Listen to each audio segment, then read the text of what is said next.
तो भाई आज मैं आप लोगों को इस वीडियो में environmental science theory into practice 2 इस सब्जेक्ट को जो है पढ़ाने वाला हूं। मैं गारंटी देता हूं भाई, अगर आप इस वीडियो को देख के चले आओगे, इन नोट्स को पढ़ के चले आओगे, फिर आप लोगों को कुछ और करने की जरूरत नहीं पड़ेगी। इसी से ही जो है आप लोग बहुत अच्छे मार्क्स से पास आउट हो जाओगे। ये जो सब्जेक्ट है भाई, ये ऑल यूजी कोर्सेज में होता है। सेमेस्टर 3 में भी कुछ बच्चों को मिलता है और कुछ बच्चों को सेमेस्टर 4 में मिलता है। लेटेस्ट सिलेबस जो है भाई आप लोग अपनी स्क्रीन पे देख सकते हो। इसमें भाई आप लोगों को मल्टीपल चैप्टर जो है दिए गए हैं। टोटल आप लोगों को 11 से लेकर 19 तक चैप्टर जो है आप लोगों को दिए गए हैं। इसी लेटेस्ट सिलेबस से और प्रीवियस ईयर को एनालाइज करके ही हमने आप लोगों का ये कंटेंट जो है तैयार करा है, जिससे भाई आप लोगों का 95% सिलेबस भी जो है कवर अप हो जाएगा।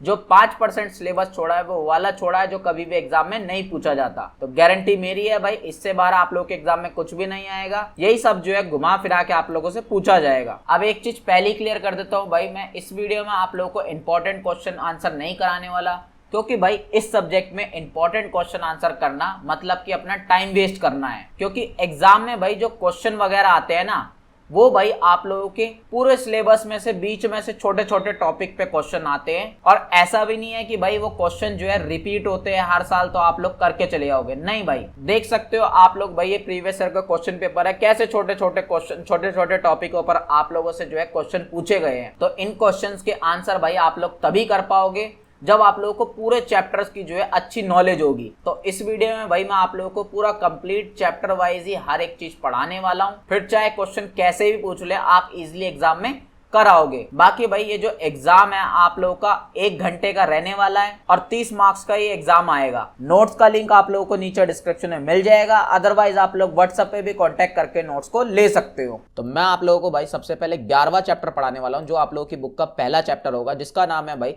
वैश्विक पर्यावरण मुद्दे, ग्लोबल एनवायरमेंटल इश्यूज। अब सबसे पहले भाई आप लोगों को जो है जलवायु परिवर्तन, क्लाइमेट चेंज का मतलब क्या होता है ये पता होना जरूरी है। क्लाइमेट चेंज या जलवायु परिवर्तन का सिंपल सा मतलब होता है भाई कि आप लोगों ने भाई देखा होगा आजकल क्या हो रहा है भाई, गर्मी जो है वो हद से ज्यादा पड़ रही है, सर्दी जो है वो हद से ज्यादा पड़ रही है, मॉनसून जो है वो टाइम से पहले आ जा रहा है, या बाढ़ वगैरह हद से ज्यादा आ रही है, तूफान वगैरह सब हद से ज्यादा आ रही हैं। तो ये जो भाई मौसम वगैरह में चेंज हो रहे हैं ना, वेदर वगैरह में चेंज हो रहे हैं, इसी को ही भाई हम जलवायु परिवर्तन या क्लाइमेट चेंज बोलते हैं। जलवायु, क्लाइमेट, इसका मतलब ही भाई मौसम होता है, वेदर होता है। अब मौसम बदलेगा, परिवर्तन होगा, क्लाइमेट चेंज होगा, तो इसी को भाई हम जलवायु परिवर्तन या क्लाइमेट चेंज बोलते हैं। अब ये चीजें हो क्यों रही हैं भाई, मौसम इतना आजकल क्यों बदल रहा है, उसके पीछे भाई मेनली 2 रीजन है, 2 कारण है। पहला है भाई मानव निर्मित, ह्यूमन मेड कॉजेज, और दूसरा है भाई हमारा प्राकृतिक कारण, नेचुरल कॉजेज। यानी कि भाई मानव निर्मित मतलब,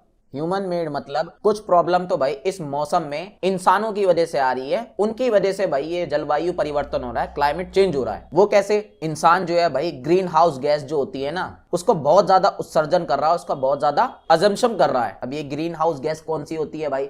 carbon dioxide, methane gas, nitrous oxide, इन जैसी गैसें जो बहुत ज्यादा गर्मी करती है ना, इन्हें हम भाई ग्रीन हाउस गैसेस बोलते हैं। और ये गैसेस कैसे निकलती हैं भाई? बिजली वगैरह बनाने से, गाड़ी चलाने से, या कारखाने वगैरह से, इंडस्ट्रीज वगैरह से। और जब तेल या गैस वगैरह जलती है उससे भाई ये सारी गैसेस निकलती हैं और जो बहुत ज्यादा गर्मी करती है। तो ये सब कौन करता है? इंसान ही तो करते हैं भाई। इस वजह से भाई जलवायु परिवर्तन हो रहा है, क्लाइमेट चेंज हो रहा है, मौसम बदल रहे हैं। दूसरा रीजन भाई ये है, वनों की कटाई बहुत करते जा रहे हैं आजकल हम। डिसफॉरेस्टेशन जो है बहुत हो रहा है आजकल। लोग भाई अपनी तरक्की के लिए, अपनी जरूरतों को पूरा करने के लिए पेड़ काटे जा रहे हैं, डिसफॉरेस्टेशन करे जा रहे हैं, जिस वजह से भाई जो कार्बन डाइऑक्साइड है हमारे एनवायरनमेंट में, हमारे एटमॉस्फेयर में, हमारे वातावरण में, वो कम नहीं हो पा रही है। आप लोगों को पता ही होगा कार्बन डाइऑक्साइड जो है वो पेड़ जो है एक तरीके से उनका खाना है, और फिर वो भाई उसके बदले में ऑक्सीजन छोड़ते हैं। तीसरा रीजन है भाई औद्योगिकरण, शहरीकरण, इंडस्ट्रियलाइजेशन, अर्बनाइजेशन। आजकल लोग भाई बहुत ज्यादा फैक्ट्रियां वगैरह लग रही हैं, बहुत ज्यादा इंडस्ट्रीज वगैरह लगती जा रही हैं, उद्योग वगैरह बढ़ते जा रहे हैं। जो पहले गांव होते थे वो शहर बनते जा रहे हैं, अर्बन एरियाज बनते जा रहे हैं, जिस वजह से प्रदूषण वगैरह भी बहुत दबा के बढ़ रहा है, पॉल्यूशन बढ़ता जा रहा है।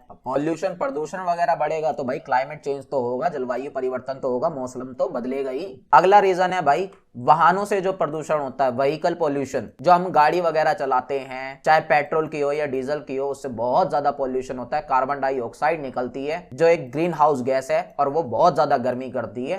जिस वजह से क्लाइमेट चेंज हो रहा है, जलवायु परिवर्तन हो रहा है। दूसरा है भाई कृषि और पशुपालन, एग्रीकल्चर और एनिमल रियरिंग। आजकल भाई कृषि जो है, एग्रीकल्चर जो है वो भी बहुत ज्यादा बढ़ रहा है। और आप लोगों को पता है जो धान की खेती होती है ना, जो पैडी फील्ड्स होती हैं, उससे भाई मीथेन गैस निकलती है बहुत ज्यादा, जो बहुत ज्यादा गर्मी करती है। इसके साथ साथ जो भाई जो गाय का गोबर वगैरह होता है ना, उससे भी बहुत ज्यादा मीथेन गैस वगैरह निकलती है, जिससे बहुत ज्यादा गर्मी वगैरह बढ़ती है, तापमान बढ़ता है, टेम्परेचर इंक्रीज होता है, जिससे भाई जलवायु परिवर्तन होता है, क्लाइमेट चेंज होता है। बात करें भाई प्राकृतिक कारण क्या है, नेचुरल कॉजेस क्या है जलवायु परिवर्तन के, क्लाइमेट चेंज के, तो उनमें भाई जो ज्वालामुखी वगैरह फटते हैं उससे बहुत ज्यादा गर्मी निकलती है भाई, धूल निकलती है, राख निकलती है, गैस वगैरह निकलती है, एशेज डस्ट वगैरह जो है बहुत ज्यादा निकलती है उससे, जिस वजह से भाई पृथ्वी पर टेम्परेचर जो है बढ़ जाता है, अर्थ पे टेम्परेचर बढ़ जाता है, और उसके आसपास का जितना भी एरिया होता है उसके क्लाइमेट में बहुत ज्यादा इंपैक्ट पड़ता है, बहुत ज्यादा उसके वेदर पे फर्क पड़ता है। इसके साथ साथ जो सौर ऊर्जा होती है भाई, सौर ऊर्जा मतलब सूरज से आने वाली गर्मी, जिसे हम इंग्लिश में सोलर एक्टिविटी आप बोल सकते हो। आप लोगों को ये तो पता ही होगा कि भाई जो सूरज है, जो सन है,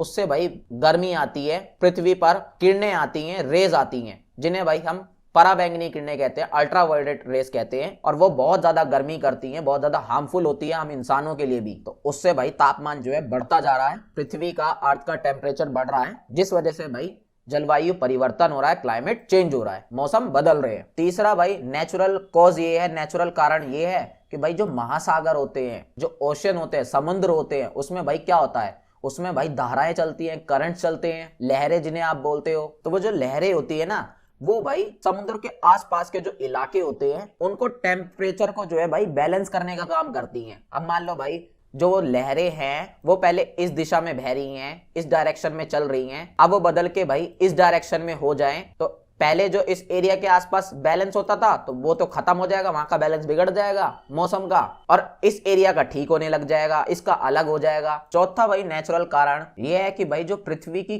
कक्ष है ना, जो ऑर्बिट है भाई अर्थ का, इन सब चीजों में भी बहुत ज्यादा चेंज हो रहा है।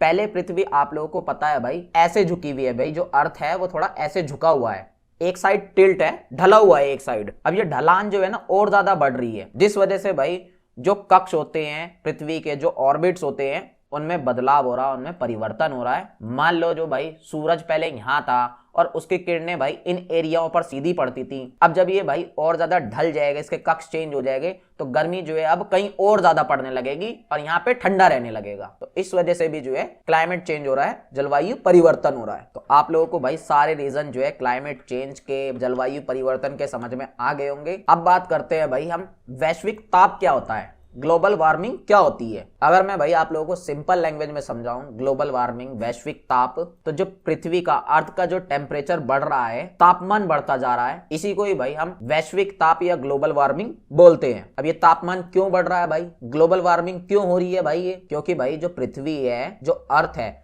उस पे भाई ग्रीन हाउस गैसेस जो हैं वो भी बहुत ज्यादा बढ़ती जा रही हैं। ग्रीन हाउस गैसेस यानी कि carbon dioxide, methane gas, nitrous oxide, ये सारी गैसें ऐसी हैं जो बहुत ज्यादा गर्मी जो है कर देती हैं। एग्जाम्पल के लिए भाई ये मान लो ये है हमारी पृथ्वी है, अर्थ, और ये रहा भाई सूरज, ठीक है। अब आप लोगों को ये तो मैं पढ़ा ही चुका हूँ, सूरज से जो है भाई किरणें आती हैं, गर्मी आती है, रेज वगैरह निकलती हैं जो पृथ्वी तक आती हैं। अब पहले क्या होता था भाई, जब ये ग्रीन हाउस गैस वगैरह नहीं होती थी पृथ्वी पर ज्यादा, तो भाई ये जो गर्मी आती थी ये पृथ्वी पे कुछ टाइम रुकती थी अर्थ पे, और फिर जो है वापस चली जाती थी एटमॉस्फेयर में, वातावरण में। लेकिन अब ये जो भाई ग्रीन हाउस गैसेस जो है बहुत ज्यादा बढ़ गई हैं हमारी पृथ्वी पर, हमारे अर्थ पर, तो ये ग्रीन हाउस गैस क्या करती हैं, इस गर्मी को, जो सूरज से जो आती है ना गर्मी, उसे पकड़ के रख लेती हैं, वापस जाने नहीं देती हैं, जिस वजह से पृथ्वी का टेम्परेचर जो है बढ़ता जा रहा है, तापमान बढ़ता जा रहा है। इसी को हम बोलते हैं ग्लोबल वार्मिंग, वैश्विक तापन। बात करें भाई इसका कारण क्या है, कॉजेस क्या है भाई इसके, तो पहला कारण तो भाई मैं आप लोगों को बता ही चुका हूं कि ग्रीन हाउस गैसेस जो है वो बहुत ज्यादा बढ़ती जा रही है पृथ्वी पे, और ये क्या करती है, गर्मी को रोक के रखती है जो भी सूरज से आती है। दूसरा कारण भाई ये है, वनों की कटाई हो रही है, डिफोरेस्टेशन हो रहा है, जंगल वगैरह कट रहे हैं, पेड़ वगैरह कट रहे हैं। आप लोगों को पता है भाई पेड़ जो है वो कार्बन डाइऑक्साइड लेते हैं और बदले में भाई ऑक्सीजन छोड़ते हैं, जिससे क्या है बैलेंस बना रहता है हमारे अर्थ पे, हमारी पृथ्वी पे। लेकिन जब तुम पेड़ ही काट दोगे तो बैलेंस तो गड़बड़ाएगा ही भाई, तापमान तो बढ़ेगा ही, टेम्परेचर तो बढ़ेगा ही। इसके साथ साथ भाई औद्योगिकरण बहुत ज्यादा हो रहा है, इंडस्ट्रियलाइजेशन बहुत ज्यादा हो रहा है आजकल, फैक्ट्री वगैरह बढ़ती जा रही है भाई हर जगह हर देश में, जिस वजह से भाई ग्रीन हाउस गैसेज जो है बहुत ज्यादा निकालती है फैक्ट्री वगैरह, और टेम्परेचर फिर बढ़ता जाता है। जो वाहन वगैरह होते हैं, व्हीकल्स वगैरह होते हैं, वो भी बहुत ज्यादा पोल्यूशन करते हैं, प्रदूषण करते हैं, कार्बन डाइऑक्साइड छोड़ते हैं भाई। और कार्बन डाइऑक्साइड जो है एक तरीके की भाई ग्रीन हाउस गैस है जो गर्मी को पकड़ के रखती है। पांचवा रीजन ये है भाई, जनसंख्या बहुत बढ़ती जा रही है, हमारी पॉपुलेशन जो है बहुत तेजी से उसकी ग्रोथ हो रही है। अब जब जनसंख्या बढ़ेगी भाई तो गाड़ियां भी ज्यादा यूज होंगी, इंडस्ट्रियलाइजेशन भी ज्यादा होगा, ग्रीन हाउस गैसें भी हम ज्यादा निकालेंगे, हर चीज ज्यादा होगी, तो ये भी कहीं ना कहीं एक रीजन है भाई। और 6 पॉइंट भाई, कृषि गतिविधि या एग्रीकल्चर एक्टिविटी, ये मैं ऊपर भी आप लोगों को समझा चुका हूं कि भाई जब खेती बाड़ी वगैरह की जाती है, एग्रीकल्चर किया जाता है, फार्मिंग वगैरह की जाती है, उसमें भाई उर्वरक वगैरह का यूज होता है, फर्टिलाइजर का यूज होता है, या कीटनाशकों का यूज होता है, पेस्टिसाइड्स आप इंग्लिश में बोल सकते हो, जो खेती बाड़ी अच्छे करने के लिए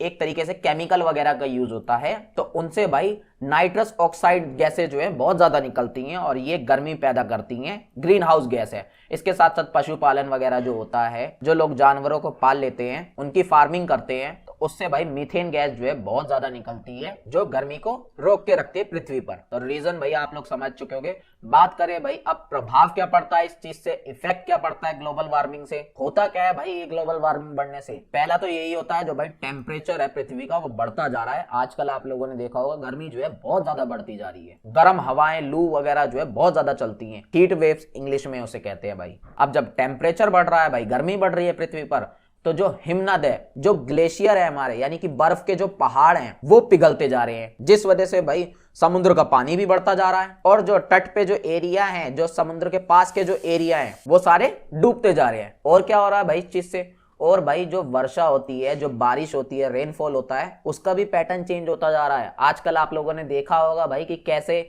बारिश का मौसम है भी नहीं फिर भी बारिश आ जा रही है, तो चीजें सारी गड़बड़ा गई हैं, इम्बैलेंस हो गई हैं। और जो पारिस्थितिकी तंत्र होता है, जो इकोसिस्टम होता है, या सिंपली बोलूं तो जो हमारा एनवायरमेंट होता है, जो वातावरण होता है, उस पर भी इस चीज का बहुत ज्यादा नेगेटिव गलत प्रभाव पड़ता है।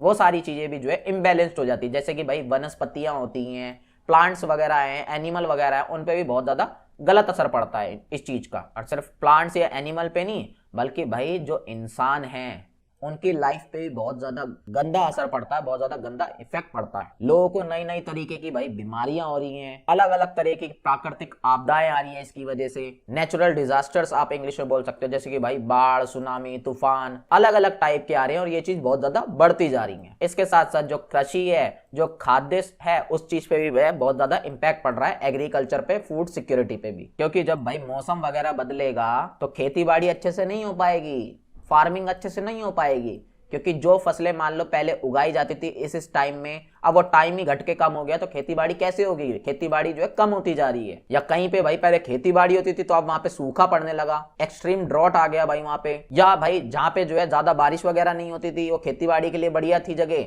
अब वहां पे बहुत ज्यादा बारिश होने लगी है, तो खेती बाड़ी सारी खराब हो जाएगी वहां की। तो सारे इंपैक्ट प्रभाव भी आप लोग बहुत अच्छे से समझ चुके होंगे। बात करें अब भाई अम्ल वर्षा की, एसिड रेन की। अब वर्षा, रेन क्या होता है आप लोगों को सबको पता है, जो आसमान से पानी गिरता है छप छप करके, आप लोग नहाते हो जाके, उसी को भाई वर्षा या रेन बोलते हैं। बात करें अम्ल, एसिड किसे कहते हैं, तो आप लोगों ने तेजाब सुना होगा भाई। अब आप बोलोगे क्या सर तेजाब वाली बारिश कैसे हो जाएगी, एसिड वाली रेन कैसे हो जाएगी। नहीं, इतने तगड़े वाली भाई तेजाब या एसिड रेन नहीं होती है कि भाई आप उसमें नहाओगे तो जल जाओगे, ऐसी नहीं होती है। बल्कि आजकल भाई बारिश ऐसे होने लगी है जिसमें भाई बहुत से केमिकल वगैरह आ गए हैं, और वो सब बारिश में मिलकर जो है तुम्हारे ऊपर गिरते हैं, और उसी बारिश को हम बोल देते हैं एसिड रेन, अम्लीय वर्षा। अब वो केमिकल वगैरह क्या है, वो एसिड क्या है, वो अम्ल क्या है, वो तेजाब क्या है, वो है भाई सल्फ्यूरिक एसिड और नाइट्रिक एसिड। अब जब ये दोनों तेजाब, ये दोनों एसिड जब मिलकर बारिश के साथ साथ हमारे ऊपर गिरते हैं तो हम इसे बोल देते हैं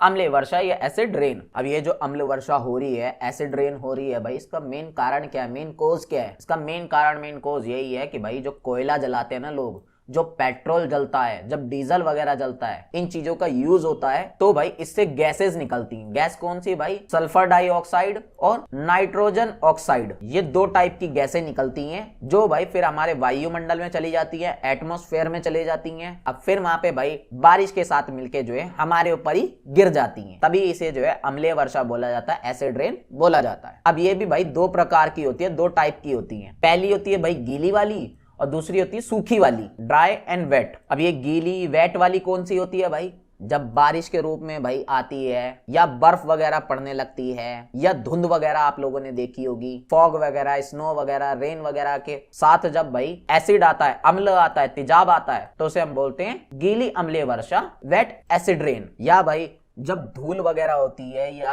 धुआं वगैरह होता है तो उसमें भी कहीं ना कहीं भाई एसिड होता है, अम्ल होता है, तेजाब के कण होते हैं, तो उसको बोल देते हैं भाई हम सूखी अम्लीय वर्षा, ड्राई एसिड रेन। जब स्मॉग या डस्ट में भाई एसिड के पार्टिकल्स वगैरह होते हैं। तो बात करें भाई इसका इफेक्ट क्या पड़ते हैं, इसके प्रभाव क्या पड़ते हैं, इससे होता क्या है, कितना नुकसान होता है, कितना नहीं होता। तो भाई इससे पहली चीज तो ये होती है कि इससे मिट्टी पर बहुत ज्यादा प्रभाव पड़ता है, सॉइल जो है इससे बहुत ज्यादा इफेक्ट होती है। वो कैसे? जब भाई तेजाब वाली, एसिड वाली बारिश गिरेगी मिट्टी के ऊपर, सॉइल के ऊपर, तो जो सॉइल की उर्वरकता है, जो फर्टिलिटी है, जो उपजाऊपन है, वो भाई कम हो जाता है, खत्म हो जाता है। और जो भाई मिट्टी में, सॉइल में जो माइक्रो ऑर्गेनिज्म होते हैं, सूक्ष्म जीव आप कहते हो, यानी कि ऐसे जीव, ऐसी जानवर जो भाई आंखों से तुम्हें दिखेंगे भी नहीं, वो भी सारे मर जाते हैं। और ये जो जानवर होते हैं, ये जो सूक्ष्म जीव होते हैं, माइक्रो ऑर्गेनिज्म जो होते हैं, ये भाई पेड़ पौधों के लिए बहुत ज्यादा बढ़िया होते हैं, उनके डेवलपमेंट के लिए अच्छे होते हैं, उनकी ग्रोथ के लिए अच्छे होते हैं। अब इस चीज से भाई जो पेड़ पौधे होते हैं, जो फसल होती हैं, वो भी भाई खराब हो जाते हैं। अब वो कैसे, वो मैंने आप लोगों को बता दिया, क्योंकि जो मिट्टी होती है, जो सॉइल होती है, उसके भाई फर्टिलिटी कम हो जाती है, उपजाऊपन उसका खत्म हो जाता है। तो पेड़ पौधे कहां से उगेंगे, प्लांट्स वगैरह, क्रॉप्स वगैरह कहां से उगेंगे भाई? वो अच्छे से ग्रो नहीं कर पाते, अच्छे से नहीं बढ़ पाते। जो जल स्रोत होते हैं भाई, जो वाटर बॉडीज होती हैं, उन पे भी बहुत ज्यादा इफेक्ट पड़ता है। जैसे कि भाई नदी, तालाब, झील वगैरह होते हैं, लेक्स, रिवर, पॉन्ड्स वगैरह जिन्हें आप कहते हो, वो भी सारे भाई अम्लीय हो जाते हैं, एसिडिक हो जाते हैं, यानी कि उनमें भी केमिकल आ जाता है, तेजाब वगैरह आ जाता है, जिससे भाई जो मछलियां वगैरह होती है या और भी जो जानवर होते हैं उनमें, उन पे भी बहुत ज्यादा हानिकारक नेगेटिव इंपैक्ट पड़ता है, उनको भी हार्म होता है। जो बिल्डिंग्स वगैरह होती हैं, जो मॉन्यूमेंट्स, स्मारक वगैरह जो होती है, उन पे भी भाई इंपैक्ट पड़ता है। अब तुम बोलोगे बिल्डिंग पर कैसे इंपैक्ट पड़ेगा? बिल्डिंग को तो कुछ होगा ही नहीं। क्यों नहीं होगा भाई? जब तुम्हारी बिल्डिंग इतनी मजबूत खड़ी है भाई, वो भी कमजोर होती चली जाएगी। जहां वो चलती हो पहले भाई 100 साल, अब वो 50 साल टिकेगी। और उसकी जो चमक होगी, जब पहले नई नवेली चमकती होगी भाई, वो चमक भी खत्म हो जाएगी, बार बार मरम्मत कराना। इसके साथ साथ जो भाई हम लोगों की हेल्थ होती है, ह्यूमन हेल्थ, मानव स्वास्थ्य, उस पर भी बहुत ज्यादा इंपैक्ट पड़ता है, लेकिन डायरेक्टली नहीं पड़ता है, इनडायरेक्टली पड़ता है। वो कैसे? अब भाई जो पानी वगैरह हम लोग पीते हैं, वो पानी में जब केमिकल वगैरह मिलके आएगा तो हमें बीमारी होगी नहीं होगी? हमें भाई सांस वगैरह से रिलेटेड बीमारी हो सकती है, दमा हो सकता है, खांसी वगैरह हो सकती है, फेफड़े में दिक्कत हो सकती है हमारे, या कभी कभी भाई एलर्जी होने लगती है हमारे त्वचा में, स्किन में, जब हम नहाते धोते हैं। ये सब कैसे हो रहा है? ये सब अम्लीय वर्षा से हो रहा है, एसिडिक रेन से हो रहा है। इसके साथ साथ जो भाई जानवर वगैरह हैं, जो पारिस्थितिकी तंत्र है, वाइल्ड लाइफ है, इकोसिस्टम है, इस पे भी बहुत ज्यादा इंपैक्ट पड़ता है, इनको भी बहुत ज्यादा दिक्कत आती है। बात करते हैं भाई आप लोगों के अगले टॉपिक की, जो है भाई आप लोगों का ओजोन परत का क्षरण या ह्रास। इंग्लिश में बोले तो भाई depletion of the ozone layer. नाम से ही समझ में आ रहा है भाई, क्षरण, ह्रास, डिप्लीशन, यानी कि किसी चीज का खत्म होना। मैं सिंपल लैंग्वेज में आप लोगों को फटाफट समझाता हूँ भाई। आप लोगों को ये तो पता ही है कि जो सूरज होता है ना भाई, जो सन होता है, और जो हमारी पृथ्वी होती है, जो अर्थ होता है, उस पे भाई सूरज से किरणें आती हैं, अल्ट्रावायलेट किरणें कहते हैं, हिंदी में बोले तो भाई पराबैंगनी किरणें कहते हैं उन्हें, रेज आती हैं। अब वो जो किरणें हैं, वो अगर भाई डायरेक्ट आ जाएंगी तो हमारे लिए बहुत ज्यादा दिक्कत वाली बात है, बहुत ज्यादा हार्मफुल होगी, हमारे लिए नुकसान वाली होगी, हमें बहुत सी बीमारी लग जाएंगी, और पृथ्वी का टेम्परेचर जो है वो हद से ज्यादा बढ़ जाएगा। तो आप बोलोगे सर डायरेक्ट नहीं तो फिर क्या कहीं से होके आती हैं, घूम फिर के आती हैं? नहीं भाई, घूम फिर के नहीं आती है, बल्कि भाई जो हमारा वायुमंडल है, जो हमारा एटमॉस्फेयर है, उसमें भाई एक गैस होती है जिसे हम कहते हैं ओजोन गैस, उसकी पूरी लेयर होती है। अब वो लेयर जो है भाई क्या करती है, ये जो किरणें आती हैं सूरज से, जो रेज आती हैं, इसे छानने का काम करती हैं, जिस वजह से हमारी पृथ्वी पर हमको जो है कम नुकसान पहुंचता है, कम दिक्कत आती है, तभी हम जो है अच्छे से जी पाते हैं पृथ्वी पर, अर्थ पर। लेकिन भाई आज के टाइम पे क्या हो रहा है, ये जो ओजोन गैस की परत है ना हमारे वायुमंडल में, जो ओजोन गैस की लेयर है, इसमें भाई छेद होता जा रहा है, ये जो है पतली होती जा रही है। अब पतली क्यों हो रही है भाई, ये छेद क्यों हो रहा है इसमें, उसके सारे कारण रीजन जो है जितने भी ऊपर पढ़ाए हैं वो सारे हैं, तो अलग से बताने की जरूरत नहीं है भाई। अब जब छेद हो रहा है, पतली हो रहा है, तो ये सूरज की किरणें जो है अब ज्यादा आने लगी है, डायरेक्ट आने लगी है हमारी पृथ्वी पर, हमारे अर्थ पर, जिस वजह से भाई हमें बहुत सी बीमारियां लग सकती हैं। पृथ्वी का टेम्परेचर बढ़ता जा रहा है, पूरा जो एनवायरनमेंट है, जो पूरा पर्यावरण है, उसका पूरा सिस्टम जो है गड़बड़ा जा रहा है, इम्बैलेंस हो जा रहा है। तो ये एक बहुत बड़ी समस्या है, बहुत बड़ी प्रॉब्लम है। तो बहुत अच्छे से भाई आप लोगों को समझ में आ गया होगा ओजोन परत का ह्रास या क्षरण, इंग्लिश में बोले तो भाई depletion of the ozone layer. अब ये लास्ट टॉपिक है भाई आप लोगों का, जो वैसे तो किसी काम का नहीं है बट फिर भी आप लोगों को समझा देता हूँ, जिसमें भाई आप लोगों को सबसे पहले तो जो परमाणु दुर्घटनाएं हैं, न्यूक्लियर एक्सीडेंट हैं, वो क्या होते हैं वो आप लोगों को समझाता हूँ। अब दुर्घटना एक्सीडेंट क्या होते हैं सबको पता ही है, अलग से बताने की जरूरत नहीं है, लेकिन परमाणु क्या चीज है, न्यूक्लियर क्या चीज है, आप लोगों को मैं बताता हूँ। आपने परमाणु बम का नाम सुना होगा, तो परमाणु जो है, न्यूक्लियर जो है भाई, ये एक तरीके के पदार्थ मान लो, एक चीज मान लो, मटेरियल मान लो, और ये सिर्फ बम बनाने के काम नहीं आता बल्कि और भी बहुत से कामों में आता है। तो जब इस मटेरियल से रिलेटेड, परमाणु से रिलेटेड, न्यूक्लियर से रिलेटेड कोई भी दुर्घटना हो जाती है, कोई भी एक्सीडेंट हो जाता है, तो उसे परमाणु दुर्घटना बोल देते हैं, न्यूक्लियर एक्सीडेंट बोल देते हैं। आप समझोगे क्या है सर, छोटा सा एक्सीडेंट ही तो होगा, छोटी सी दुर्घटना ही तो होगी, हमें क्यों पढ़ा रहे हो, ये पढ़ने वाली चीज थोड़ी है, ये पूछेंगे थोड़ी एग्जाम में। तो भाई ये छोटी मोटी चीज नहीं है, ये पूरी पृथ्वी को खत्म कर सकती है, पूरा अर्थ जो है उसे उड़ा सकती है, एक बार में सारे इंसानों को खत्म कर सकती है। एग्जाम्पल के लिए भाई एक बार चेरनोबिल में हुआ था। अब ये चेरनोबिल क्या है, चेरनोबिल भाई यूक्रेन, आप लोगों ने देश का नाम सुना होगा, उस देश का एक शहर है। तो वहां पे भाई न्यूक्लियर की, परमाणु की एक फैक्ट्री थी, जिससे भाई वहां की बिजली वगैरह बनाई जाती थी। तो उस फैक्ट्री में जो है भाई ब्लास्ट हो गया, धमाका हुआ बहुत जोर से। कब हुआ था भाई, 1986 में, 1986 में। अब वो जब धमाका हुआ ना भाई, तो उससे धमाके से ज्यादा प्रॉब्लम नहीं हुई, बल्कि ये जो परमाणु है, ये जो भाई न्यूक्लियर है मटेरियल जो है, इससे भाई रेडियोधर्मी पदार्थ निकलते हैं बहुत ज्यादा। इंग्लिश में बोले तो भाई रेडियो एक्टिव मटेरियल बहुत ज्यादा निकलते हैं।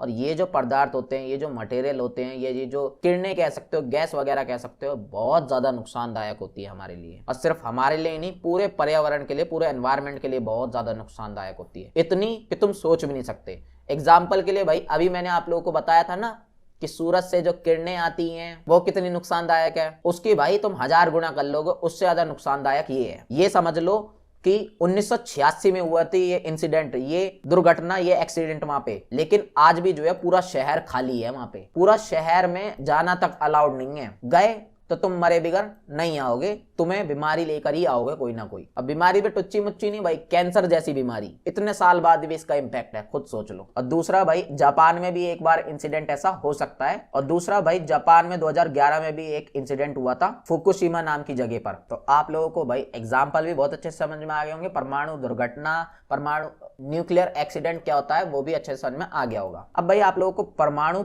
प्रलय क्या होता है ये भी पता होना जरूरी है। न्यूक्लियर अपोकलिप्स क्या होता है, ये भी एक तरीके का एक्सीडेंट नहीं कह सकते, दुर्घटना नहीं कह सकते, क्योंकि दुर्घटना जो एक्सीडेंट होती है वो धोखे से होती है, जान के नहीं करते हैं। ये ऐसा है कि भाई अगर जान के कर रहे हो तो उसे भाई परमाणु प्रलय या न्यूक्लियर एपोकलिप्स कह देते हैं। एग्जाम्पल के लिए भाई जब युद्ध वगैरह लड़ते हैं, वॉर वगैरह लड़ते हैं कोई दो देश आपस में, और फिर वो आपस में धमकी देते हैं भाई हम परमाणु बम छोड़ देंगे, न्यूक्लियर बम जो है वो तेरे पे छोड़ देंगे, तो ये जान के कर रहे हैं ना। और ऐसा एक बार जान के कर भी चुका है भाई, कौन, अमेरिका। 1945 में जापान के ऊपर उन्होंने बम गिरा दिए थे 2 शहर पर, और आज भी भाई उस शहर में जो है बच्चे अपंग पैदा होते हैं, अपाहिज पैदा होते हैं, डिसेबिलिटीज के साथ होते हैं। तो बस भाई आप लोगों को इतना ही समझना था, यही सारे टॉपिक जो है आप लोगों के लिए इनफ है। अब है भाई आप लोगों का 12वां चैप्टर, जिसका नाम है भाई भारत में पर्यावरणीय कानून और पर्यावरणीय विधान। इंग्लिश में बोले तो भाई environmental laws and environmental legislation in India. Basically भाई इस चैप्टर में हम पर्यावरण से रिलेटेड कानून वगैरह जो होते हैं, लॉज होते हैं एनवायरमेंट से रिलेटेड, वही सारी चीजें पढ़ने वाले हैं। तो ये है भाई आप लोगों का पहला कानून, पहला लॉ, जिसका नाम है भाई भारतीय वन्यजीव संरक्षण अधिनियम 1972। इंग्लिश में बोले तो भाई the wild life protection act 1972। अब जैसा कि भाई इसके नाम से ही पता चल रहा है कि ये कानून जो है भाई वन्य जीव, पक्षी, मछलियां, इंग्लिश में बोले तो भाई एनिमल, बर्ड, फिशेज, इनको प्रोटेक्ट करने के लिए बनाया गया है, इनको संरक्षित करने के लिए बनाया गया है। और जहाँ पे ये लोग रहते हैं, इनके जो निवास स्थल हैं जहाँ पे ये सर्वाइव करते हैं, उनको प्रोटेक्ट करने के लिए ये कानून, ये लॉ बनाया गया है। ये कानून बना कब था? तो ये भाई 1972 में ही बना था और टाइम टू टाइम इसमें जो है संशोधन किया गया, अमेंडमेंट किया गया, बदलाव भी किए गए हैं। इसका मेन पर्पस क्या है,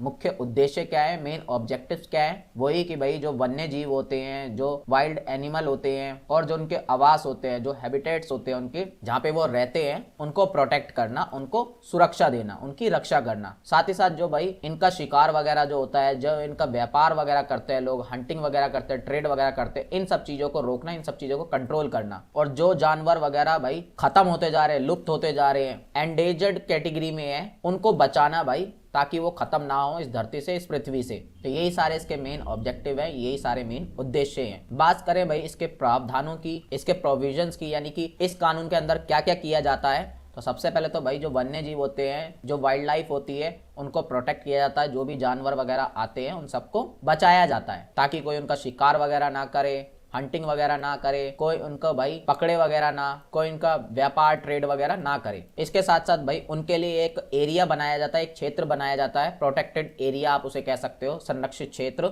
जहाँ पे भाई वो खुल के अपना जीवन जी सके अच्छे से, और वहाँ पे कोई भी इंसान वगैरह ना हो उनको नुकसान पहुंचाने वाला। इसके साथ साथ जो सारे जीव होते हैं, वन्य जीव, जो वाइल्ड लाइफ में जितने भी सारे एनिमल्स वगैरह होते हैं, उन सबकी लिस्ट वगैरह भी जो है इसमें तैयार की जाती है, पूरी कैटेगरी वाइज हर एक चीज उसमें डिफाइन की जाती है। इसके साथ साथ जब भाई जो लोग इनका शिकार करते हैं, हंटिंग करते हैं, इनका व्यापार ट्रेड वगैरह करते हैं, इन्हें नुकसान पहुंचाते हैं, उनके लिए भाई क्या क्या सजा वगैरह होगी, क्या क्या पेनल्टीज होगी, क्या क्या प्रतिबंध होंगे, क्या क्या रिस्ट्रिक्शंस होंगी, ये सब चीजें भी इसमें बताई गई हैं, बनाई गई हैं। और जो भाई वाइल्ड लाइफ एनिमल्स जो होते हैं, वन्य जीव जो होते हैं, इनको लोग व्यापार वगैरह के लिए, ट्रेड वगैरह के लिए बहुत ज्यादा नुकसान करते हैं। जैसे कि भाई इनकी जो हड्डी होती है, सींग होती है, चमड़ा वगैरह होते हैं, इस चीज के लिए भाई इन्हें मारते हैं, नुकसान पहुंचाते हैं, इनकी बोन्स के लिए, हॉर्न्स के लिए और लेदर वगैरह के लिए। तो इन सब चीजों पे भी जो है कंट्रोल वगैरह किया जाता है। बात करते हैं भाई अब दूसरे कानून की। दूसरा कानून है भाई आप लोगों का जल प्रदूषण निवारण एवं नियंत्रण अधिनियम 1974। इंग्लिश में बोले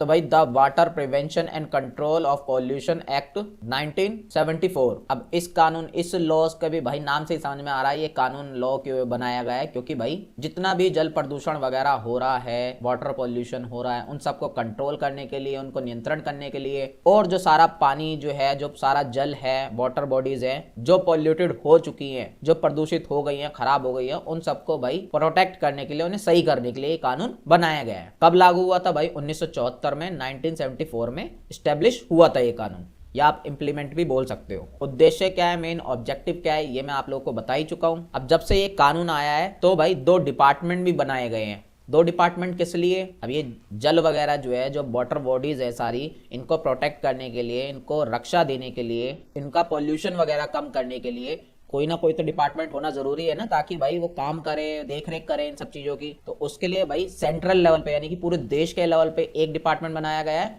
और स्टेट के लेवल पे अलग बनाया गया है, राज्य के लेवल पे अलग बनाया गया है। तो जो पूरे देश के लेवल पे, सेंट्रल लेवल पे, उसका नाम है भाई केंद्रीय प्रदूषण नियंत्रण बोर्ड। इंग्लिश में बोल सकते हो आप central pollution control board, short form देख लेना भाई आप लोग। और जो राज्य के लेवल पे, स्टेट के लेवल पे है, वो है भाई राज्य प्रदूषण नियंत्रण बोर्ड। इंग्लिश में बोले तो स्टेट पॉल्यूशन कंट्रोल बोर्ड। और ये हर स्टेट में एक होता है, यानी कि सभी स्टेट में जो है अलग अलग है ये। और नाम से भाई इनके भी समझ में आ रहा होगा कि इनका काम क्या है। जो सेंट्रल वाला है, जो पूरा देश का है, CPCB, इसका काम है भाई देश के सारे वाटर बॉडी, सारा जो जल है, जैसे नदी, तालाब वगैरह, झील वगैरह है, इन सब में देख रेख करना अच्छे से, इनमें प्रदूषण वगैरह कम करना, और कोई इन्हें नुकसान पहुंचाए, पॉल्यूशन वगैरह करे, उन सबको कंट्रोल करना। और जो राज्य वाला है, जो स्टेट वाला है, इसका काम है भाई एक स्टेट के अंदर में रह के इन सारी चीजों को कंट्रोल करना, उनकी देख रेख करना। अब इनके मेन काम क्या है? दोनों डिपार्टमेंट के, दोनों इंस्टीट्यूशन के, या ये दोनों बोर्ड बनाए गए हैं इनके, जिनमें पहला तो भाई काम इनका यही है कि जो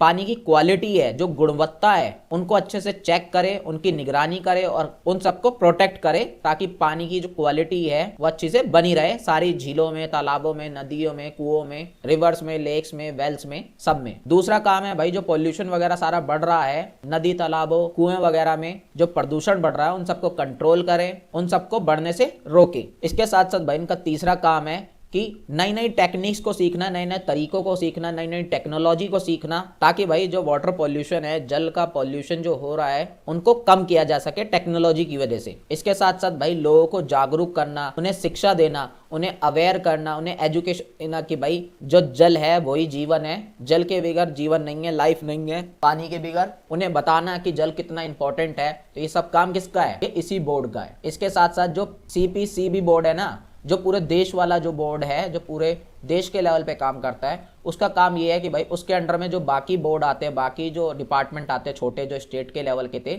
उन सबको गाइड करना, उन्हें सबको बताना, मार्गदर्शन देना कि ये चीजें ऐसी ऐसी होनी चाहिए, वैसी वैसी होनी चाहिए, इस चीज को वैसा करो, इस चीज को ऐसा करो। पूरी तरीके से गाइड यही करता है। इसके साथ साथ जो औद्योगिक अपशिष्ट हैं, जो शहरी अपशिष्ट है, अपशिष्ट मतलब कूड़ा, कचरा, इन सब का भाई निरीक्षण करना, इंस्पेक्शन करना, इसकी जांच पड़ताल करना कि भाई कौन सी इंडस्ट्री से ये वेस्ट वगैरह आ रहा है, कौन से अर्बन एरिया से आ रहा है, ये सब जांच पड़ताल करना और उन सब चीजों को कंट्रोल करना, उन सब चीजों को रोकना ताकि भाई जो जल है वो प्रदूषण ना हो पाए, उसका पॉल्यूशन ना हो पाए। इसके साथ साथ इनका काम ये भी है कि भाई जो प्रदूषण घटाने के तरीके हैं, जो पॉल्यूशन को कंट्रोल करने की जो टेक्निक्स है, टेक्नोलॉजी है, उन सबका ज्यादा से ज्यादा प्रचार करना, उन्हें प्रमोट करना ताकि जो लोग वगैरह हैं वो भी सब चीजें जान सके, तो तरीके समझ सके और वाटर जो है, जो जल है, उसको ज्यादा नुकसान ना पहुंचाए और प्रदूषण वगैरह को कम करने की कोशिश करें। और जो लास्ट काम है भाई इनका वो है पूरा रिपोर्ट वगैरह तैयार करना, पूरा डेटा वगैरह इकट्ठा करना कि कहाँ पे ज्यादा पॉल्यूशन है, कहाँ पे कम पॉल्यूशन है, कहाँ पे भाई ज्यादा काम होना चाहिए, कहाँ पे नहीं होना चाहिए, कौन कौन सी जगह सेफ है, कौन कौन सी नहीं।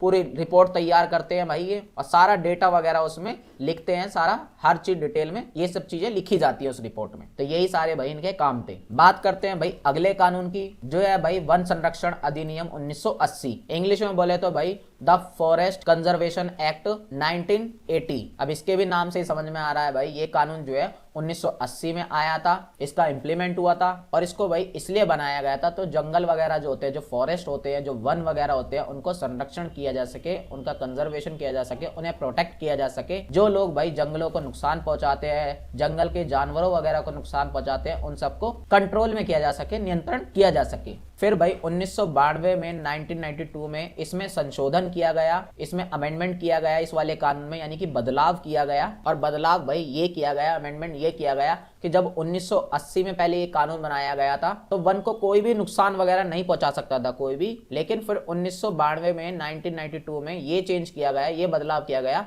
कि अब भाई जरूरत पड़ने पर तुम जो है जंगलों को नुकसान पहुंचा सकते हो थोड़ा थोड़ा। जैसे सरकार वगैरह है या कोई अधिकारी वगैरह है, उन्हें जरूरत पड़ रही है किसी और काम को करने के लिए, जंगलों को नुकसान पहुंचाने की, तो अब वो ऐसा कर सकते हैं। जैसे कि भाई मान लो भूकंप वगैरह के लिए भाई सर्वेक्षण करना है, सर्वे वगैरह करना है भाई भूकंप के लिए, या कोई जांच पड़ताल वगैरह करनी है, एक्सप्लोरेशन करना है गवर्नमेंट को, ड्रिलिंग वगैरह करनी है, खुदाई वगैरह कहीं करनी है, या जल विद्युत परियोजना से रिलेटेड कोई काम है, हाइड्रो इलेक्ट्रिक प्रोजेक्ट है कोई, उससे रिलेटेड कोई काम है, तो अब ये सब चीजें गवर्नमेंट कर सकती है, जंगलों को नुकसान पहुंचा सकती है इस बदलाव के बाद। लेकिन भाई अगर नुकसान हो रहा है जंगलों को इन कामों की वजह से, तो इसके लिए पहले गवर्नमेंट से परमिशन लेना पड़ती। ये नहीं है कि कोई भी जाके जो है ये सब चीजें वहां पे करना लग जाएगा, ऐसा नहीं होता। पहले परमिशन लेनी होगी तभी जाके जो है ये चीजें हो सकती हैं। अब इसकी कुछ विशेषताएं हैं इस वाले कानून की, या आप कह सकते हो प्रावधान है, मेन फीचर बोल सकते हो, प्रोविजंस बोल सकते हो, जिसमें आप सबसे पहले तो यही बता सकते हो इसका मेन पर्पस ही यही है कि जो जंगल वगैरह है उन सबको प्रोटेक्ट किया जाता है, उन सबको संरक्षण करने के लिए कानून बनाया गया है। दूसरा भाई जो जंगल होते हैं, जो फॉरेस्ट होते हैं, उनका क्लासिफिकेशन किया जाता है, उनका वर्गीकरण किया जाता है, यानी कि उन्हें बांटा जाता है कि भाई कौन से प्रोटेक्टेड है, यानी कि कौन से सेफ है जंगल और कौन से सेफ नहीं है, ये पूरी लिस्ट वगैरह तैयार की जाती है। इसके साथ साथ भाई अगर जंगलों में कुछ करना है तो उसके लिए भाई तुम्हें आज्ञा वगैरह लेनी पड़ेगी, परमिशन वगैरह लेनी पड़ेगी। बिना परमिशन के कुछ भी नहीं जो है वहां पे नहीं हो सकता है, और इस चीज की परमिशन जो है गवर्नमेंट देती है। ये चीज मैं आप लोगों को बता चुका हूँ। इसके साथ साथ पूरे जंगल को कंट्रोल करने का भी काम करते हैं, लाइक कोई भाई जंगल में कटाई कर रहा है या पेड़ वगैरह का ट्रेड कर रहा है, व्यापार वगैरह कर रहा है, इन सब चीजों को जो है कंट्रोल में किया जाता है इस कानून के अंडर में, इस लॉ के अंडर में। अब फिर भाई इसमें संशोधन किया गया 1992 में, चेंजेस वगैरह किए गए, अमेंडमेंट किया गया, वो मैं आप लोगों को पढ़ा चुका हूँ। और कोई जब भाई जंगलों को नुकसान वगैरह पहुंचाता है तो उनके लिए क्या दंड होना चाहिए, क्या कानून वगैरह होने चाहिए, क्या पेनल्टीज, क्या लीगल प्रोविजंस वगैरह होने चाहिए, वो सब चीजें भी जो है इस कानून में बताई गई हैं, इस लॉ में बताई गई हैं। बाकी भाई पॉइंट्स जो है आप लोग खुद से पढ़ लीजिएगा, ये सब चीजें एग्जाम में आप लोगों से नहीं पूछते हैं तो आप इन्हें जो है इग्नोर भी कर सकते हो। मेनली बस कानून के बारे में, लॉ के बारे में आप लोगों से पूछते हैं। बात करते हैं भाई अगले कानून की, जो है भाई आप लोगों का वायु प्रदूषण अधिनियम 1981, इंग्लिश में बोले तो the air prevention and control of pollution act 1981। इसके भी नाम से समझ में आ रहा है भाई ये जो वायु प्रदूषण आजकल इतना हो रहा है, एयर पॉल्यूशन, इसको कंट्रोल करने के लिए, इसे कम करने के लिए ये कानून बनाया गया था। कब बनाया गया था? 1981 में। और इसका मेन पर्पस यही है, मेन उद्देश्य ये है कि जो भाई वातावरण में हमारी हानिकारक गैस है भाई, जितनी भी हार्मफुल गैसेज हैं या डस्ट पार्टिकल वगैरह है, धूल वगैरह है, इन सब चीजों को कम से कम किया जा सके, इन सब चीजों को कंट्रोल किया जा सके। अब ये कंट्रोल करने के लिए कोई तो डिपार्टमेंट होना जरूरी है, कोई तो इंस्टीट्यूशन होना जरूरी है, तो उसके लिए भाई बनाया था केंद्रीय प्रदूषण नियंत्रण बोर्ड, CPCB। और इसके मेन काम क्या है, ये चीज मैं ऊपर ही आप लोगों को बहुत अच्छे से पढ़वा चुका हूँ। ये वही वाला बोर्ड है, वही वाला इंस्टीट्यूशन है, वही वाला डिपार्टमेंट है जो हमने ऊपर पढ़ा था जब जल वाला कानून पढ़ा था। तो वही सारी बातें आप लोगों को लिख लेनी है, जहां अगर पेपर में आप लोगों से पूछे दो। अब ये है भाई आप लोगों का आखिरी कानून, जो है भाई पर्यावरण संरक्षण अधिनियम 1986, इंग्लिश में बोले तो द एनवायरमेंट प्रोटेक्शन एक्ट 1986। इसके भी नाम से समझ में आ रहा है भाई ये पर्यावरण को प्रोटेक्ट करने के लिए, एनवायरमेंट को प्रोटेक्ट करने के लिए कानून बनाया गया था।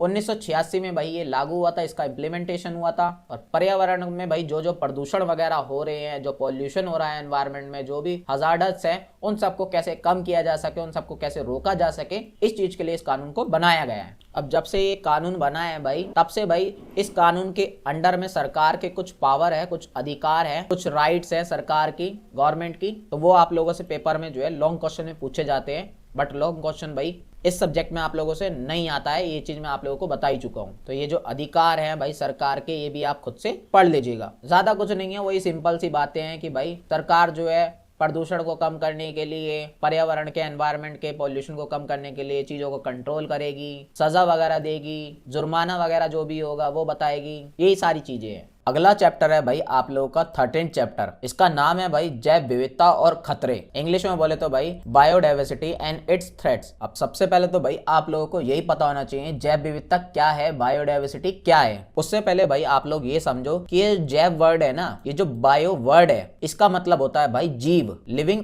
ऑर्गेनिज्म, यानी कि हर वो चीज जिसमें लाइफ है, जिसमें जीवन है, उसको हम जैव या बायो बोल सकते हैं। और डाइवर्सिटी, विविधता का मतलब क्या होता है भाई, यानी कि वेराइटी, अलग अलग प्रकार के। और अब अगर सिंपल सा अगर आप लोगों को मतलब समझाऊं जैव विविधता का, बायोडाइवर्सिटी का, तो सिंपल मतलब होता है पृथ्वी पर भाई जो अलग अलग टाइप के, अलग अलग किस्म के, अलग अलग प्रकार के, अलग अलग वैरायटी के जो जीव जंतु पाए जाते हैं, एनिमल्स पाए जाते हैं, प्लांट्स पाए जाते हैं, माइक्रो ऑर्गेनिज्म पाए जाते हैं, पेड़ पौधे पाए जाते हैं, सूक्ष्म जीव पाए जाते हैं, इसी वैरायटी को, इसी डाइवर्सिटी को हम जैव विविधता या बायोडाइवर्सिटी बोलते हैं। आप लोगों को पता ही है भाई पूरी पृथ्वी पे, पूरे अर्थ पे कितने टाइप के जानवर हैं, कितने टाइप के प्लांट्स हैं, पेड़ पौधे हैं, जीव जंतु हैं, सूक्ष्म जीव हैं, छोटे छोटे जानवर हैं, पक्षी वगैरह हैं, बर्ड्स वगैरह हैं, या माइक्रो ऑर्गेनिज्म है, अलग अलग टाइप के। तो यही जो भाई अलग अलग टाइप के पृथ्वी पर इतनी सारी चीजें हैं, वैरायटी है जीवों की, एनिमल्स की, प्लांट्स की, इसी को ही हम बायोडाइवर्सिटी या जैव विविधता बोलते हैं। कहा जाता है कि भाई एस्टिमेटेड है, यानी कि अनुमान लगाया गया है कि भाई कितने टाइप की वैरायटी है पूरी पृथ्वी पर, पूरी धरती पर। तो भाई 70 से 80 लाख से लेकर 4 से 5 करोड़ तक भाई वैरायटी पाई जाती है, अलग अलग प्लांट्स की, अलग अलग एनिमल्स की, अलग अलग सूक्ष्म जीव की, माइक्रो ऑर्गेनिज्म की, अलग अलग टाइप के जीवों की, अलग अलग लिविंग ऑर्गेनिज्म की। सोचो कितने टाइप के जो है पाई जाते हैं। और हर साल जो है ये संख्या बढ़ती जाती है, नई नई वैरायटी के एनिमल्स, प्लांट्स, सूक्ष्म जीव वगैरह जो है बढ़ते जाते हैं, उनकी रिसर्च होती रहती है, खोज वगैरह चलती रहती है। अब भाई कुछ एरिया ऐसे हैं हमारे पृथ्वी पे, हमारी धरती पे, हमारे अर्थ पर, कुछ जगह ऐसी हैं जहां पे भाई हद से ज्यादा ये वैरायटी पाई जाती है, ये प्रकार पाए जाती हैं, ये अलग अलग टाइप के जीव जंतु, पेड़ पौधे वगैरह पाए जाते हैं, प्लांट्स वगैरह पाए जाते हैं। कुछ जगह ऐसी होती हैं हमारी पृथ्वी पर, तो उन जगहों को भाई बोलते हैं हम हॉटस्पॉट या मेगा विविधता क्षेत्र, मेगा डाइवर्सिटी एरिया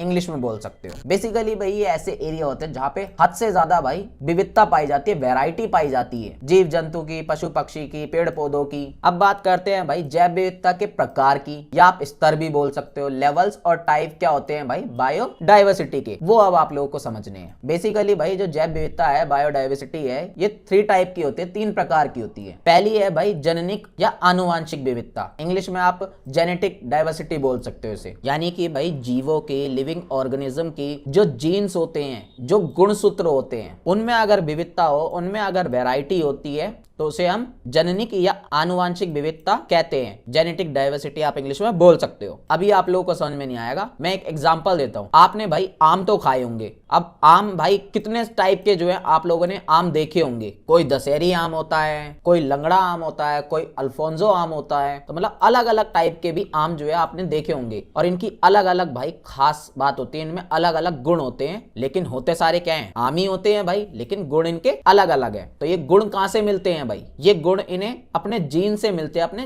जेनेटिक से मिलते हैं। और जब इनके जेनेटिक में, इनके भाई जीन में, इनके गुणसूत्र में विविधता आ जाती है, डाइवर्सिटी आ जाती है, तो ये अलग अलग टाइप के हो जाते हैं, अलग अलग किस्म के हो जाते हैं, इनमें अलग अलग गुण हो जाते हैं। ऐसी जो डाइवर्सिटी होती है, ऐसी जो विविधता होती है जीवों में, उसे हम बोलते हैं भाई जननिक या आनुवांशिक विविधता, जेनेटिक डाइवर्सिटी। जब उनके गुणों में विविधता दिखती है, उनके गुणों में वैरायटी दिखती है, क्रोमोसोम्स में बोल सकते हो आप इंग्लिश में। दूसरा है भाई हमारा प्रजातीय विविधता, स्पीशीज डाइवर्सिटी। यानी कि भाई जब जीवों में, लिविंग ऑर्गेनिज्म में जो उनकी प्रजाति होती है, जो स्पीशीज होती हैं, वो अलग अलग टाइप की पाई जा रही है, अलग अलग किस्म की जो होती है, उसी को हम बोलते हैं भाई प्रजाति विविधता, स्पीशीज डाइवर्सिटी। जैसे आप लोगों ने देखा होगा भाई बहुत सी जगह ऐसी होती हैं जहाँ पे भाई अलग अलग टाइप के पेड़ पौधे पाए जा रहे हैं, अलग अलग टाइप के भाई एनिमल्स पाए जा रहे हैं, अलग अलग टाइप के पक्षी पाए जा रहे हैं, अलग अलग टाइप के कीड़े मकोड़े पाए जा रहे हैं। तो कितनी सारी डाइवर्सिटी, यानी कि अलग अलग किस्म के, अलग अलग प्रजाति के, अलग अलग स्पीशीज के जो विविधता होती है, जो डाइवर्सिटी होती है, उसी को हम बोलते हैं भाई प्रजातीय विविधता या स्पीशीज डाइवर्सिटी। तीसरा होता है भाई हमारा पारितंत्र विविधता, इकोसिस्टम डाइवर्सिटी आप इसे बोल सकते हो इंग्लिश में। भाई पारितंत्र इकोसिस्टम क्या होता है, पहले तो ये समझो भाई। आप जंगल को देखते हो तो ये एक अलग इकोसिस्टम है, ये एक अलग पारितंत्र है। इसी तरीके से पानी को देखते हो, पानी में भाई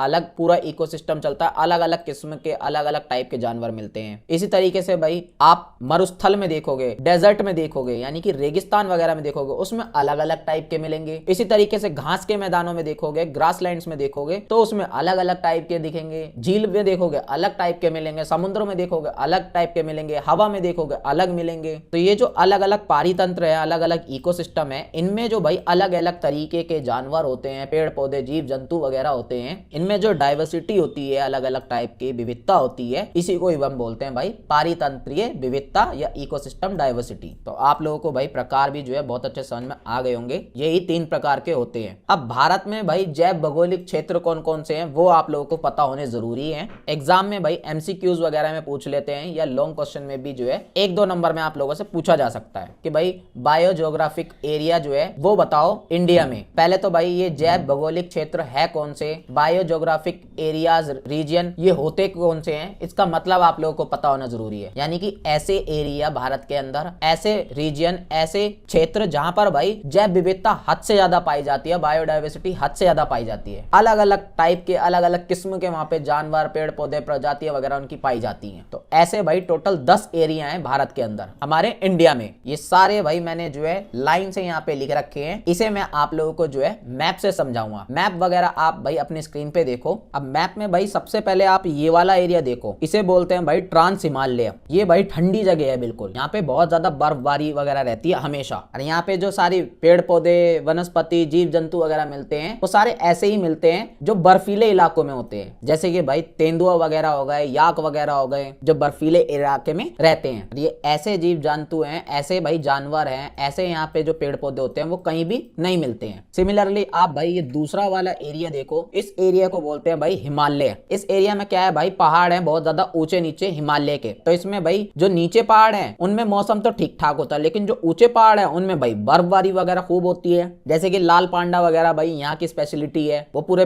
देश में और कहीं नहीं मिलते। तीसरा एरिया देखोगे तो ये है भाई हमारा डेजर्ट यानी कि रेगिस्तान। और रेगिस्तान में भाई आप लोगों को पता ऊंट वगैरह बहुत स्पेशल होते हैं, कहीं भी नहीं मिलते ऊंट, सिर्फ और सिर्फ रेगिस्तान में आप लोगों को मिलेंगे। रेगिस्तानी लोमड़ी भी भाई आप लोगों को यहीं पे मिलेगी। चौथा भाई आप लोग अपनी स्क्रीन पे देखो, ये वाला जो एरिया है ना, ये वाला जिसमें भाई हमारी दिल्ली भी आती है, इसे कहते हैं भाई सेमी एरिड एरिया यानी कि अर्ध शुष्क एरिया। यहाँ पे ना ज्यादा भाई गर्मी होती है ना ज्यादा ठंड होती है, दोनों चीजें इक्वल सी ही रहती हैं। ठंड के समय में ठंड, गर्मी के समय में गर्मी, बरसात के मौसम में बरसात। इसलिए यहाँ पे भी भाई अलग अलग वैरायटी के जीव जंतु पेड़ पौधे वगैरह पाए जाते हैं। इसी तरीके से आप ये वाला एरिया देखो भाई, ये समुद्र के पास के एरिया हैं सारे, इसे बोलते हैं भाई हम वेस्टर्न घाट, पश्चिमी घाट हिंदी में आप बोल सकते हो। ये एरिया ऐसा होते हैं भाई, यहाँ ना ज्यादा गर्मी होती है ना ज्यादा ठंड होती है, यानी कि जो टेम्परेचर है ना वो बैलेंस रहता है बिल्कुल। यहाँ पे ना ठंड एक तरीके से पड़ती ना गर्मी भी नहीं पड़ती भाई पूरी तरीके से, और बारिश वगैरह तो भाई यहाँ पे कभी भी हो जाती है। इसलिए यहाँ पे भाई अलग अलग वैरायटी के जीव जंतु पेड़ पौधे पाए जाते हैं। अब ये वाला एरिया देखो भाई, इसे कहते हैं भाई हम डक्कन प्लेट्यू यानी कि डक्कन के पठार। पठार प्लेट्यू मतलब आप लोगों को पता होना चाहिए, पहाड़ जैसे ही होते हैं लेकिन ऊपर से जो है चपटे होते हैं। आपने ऐसे पहाड़ देखे होंगे बहुत से जो ऊपर से बहुत ज्यादा चपटे से हैं, छोटे से होते हैं, छोटी सी हाइट के, तो उसे हम पहाड़ या प्लेट्यू